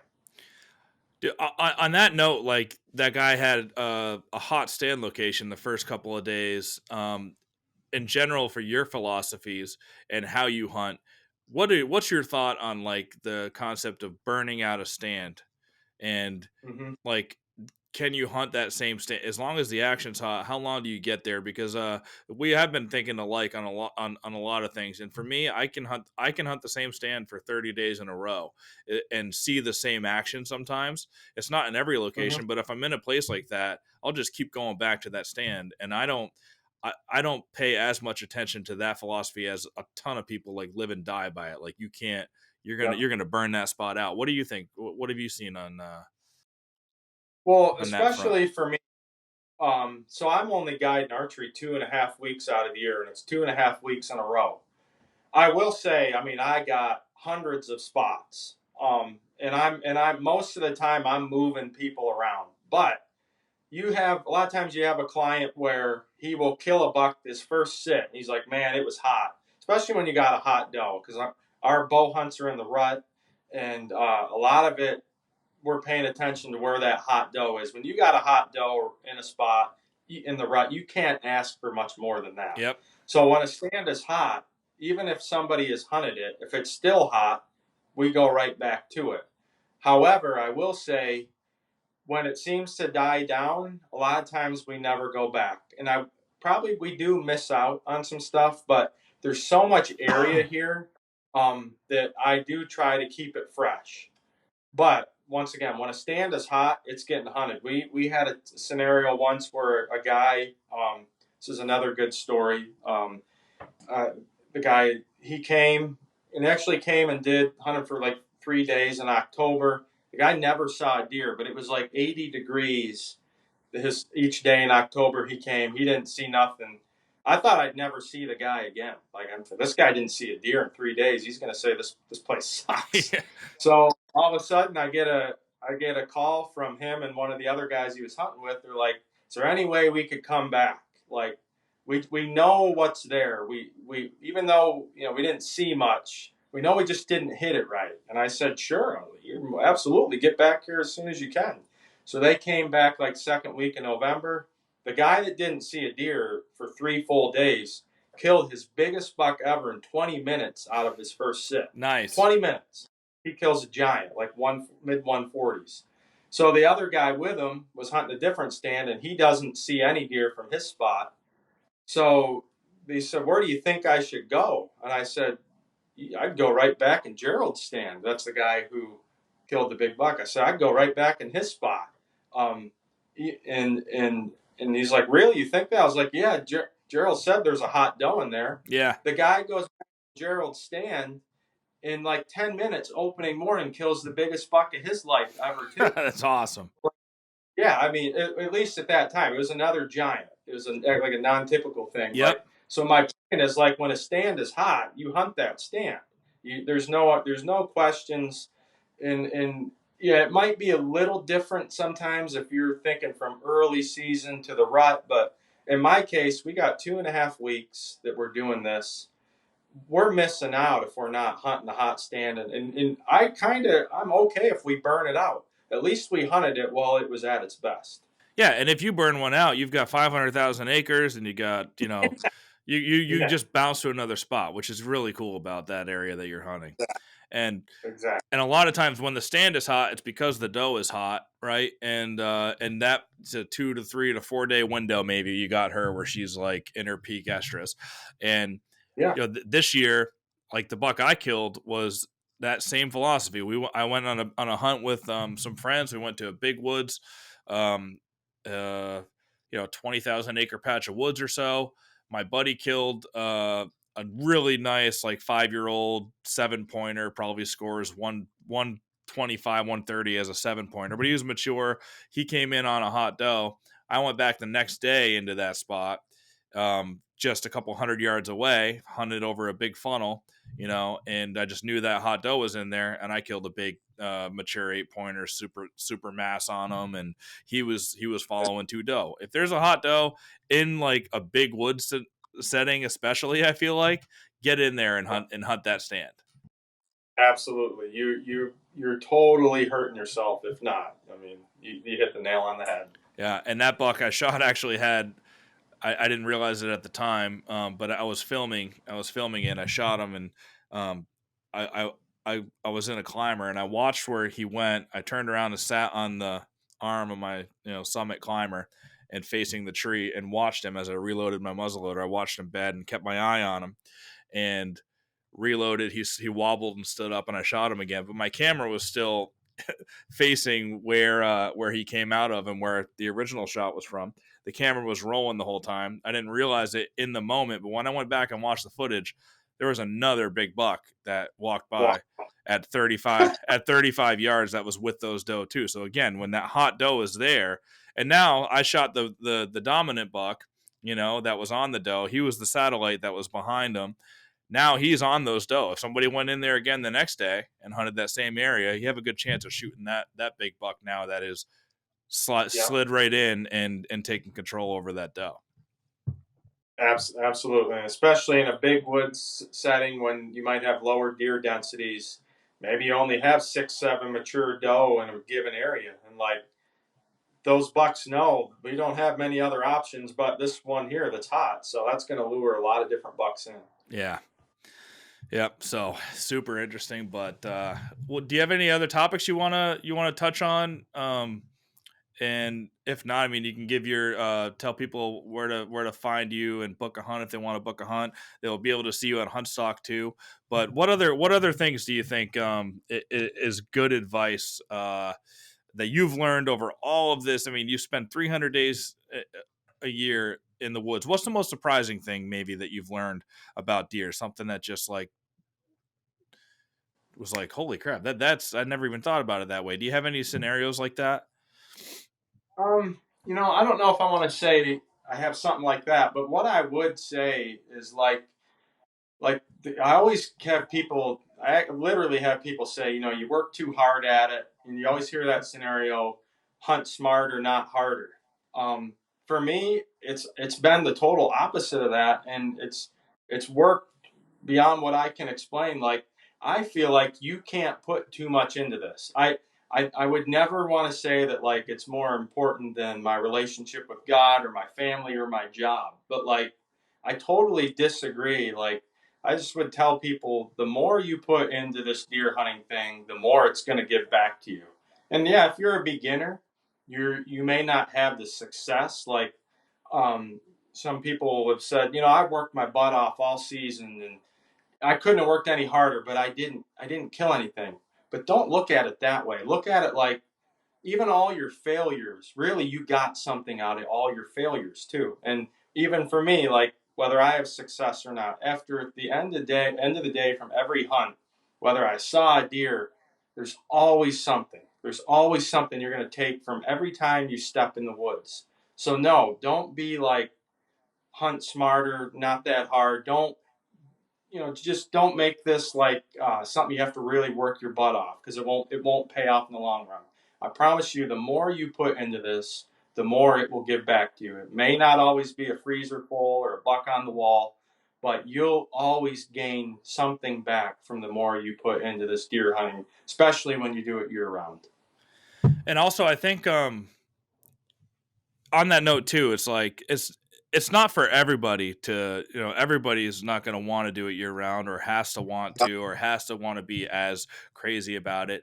And I also like sometimes I get third person uh what's the word for it? I feel bad looking at like somebody who overly obsesses about it to the point that it does ruin their relationships with whatever else is most important: God, family, job. Yep. If you get to that point, and in your certain scenario it is bad for your life, like that's too much. um Yep. Other people have their lives set up to certain places, or they, a certain way that they can spend more time, but it just really isn't for everybody. And I hate to see somebody kind of ruin the rest of their life just trying Yep. to pursue whitetails, because at the end of the day, it is an addiction like any other addiction. It just happens to be a good one with positive benefits, but like if you have too much of anything, it can be a bad thing, right? Like if Totally. you enjoy a beer every once in a while, great. You enjoy a couple of beers every once in a while, okay. But if you are drinking too much to the point that it is a negative effect on other parts of your life, that's too much. Same thing with anything in life. So I would just caution people. It's very easy to get addicted to this stuff, and if you can't set your life up in the right way for it, then it's a dangerous thing. I feel like too. That doesn't get talked about enough.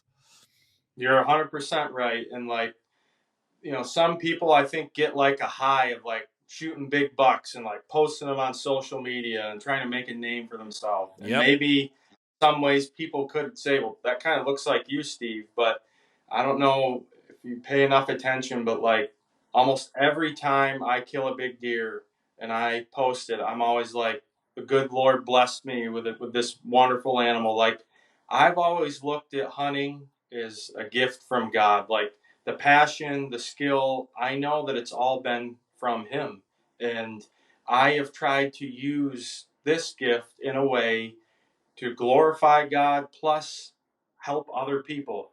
Be a guide, post on social media, give knowledge, give what you can, so that other people can become better from this. And like, that's when you have to, like you said, balance it all out, and dissect the good and bad out of the situation, and turn it into an entirely good thing. Make sure that you're doing hunting for the right reasons and doing it the right ways. And then when you really find how to balance all that out, you'll truly enjoy hunting more that way. There's several people out there that I've noticed, and I'm not going to mention any names, but somewhat high name whitetail hunters that struggled this past season, and you see it coming. They're like, or you saw it happen. They're like, man, I got humbled. Like, I really had to question why I hunt, and like they were getting high out of all the people that were in awe of how good they were. Like, the pride they got from that. And really, you'll find out that that's only going to eventually, catch up to you and haunt you.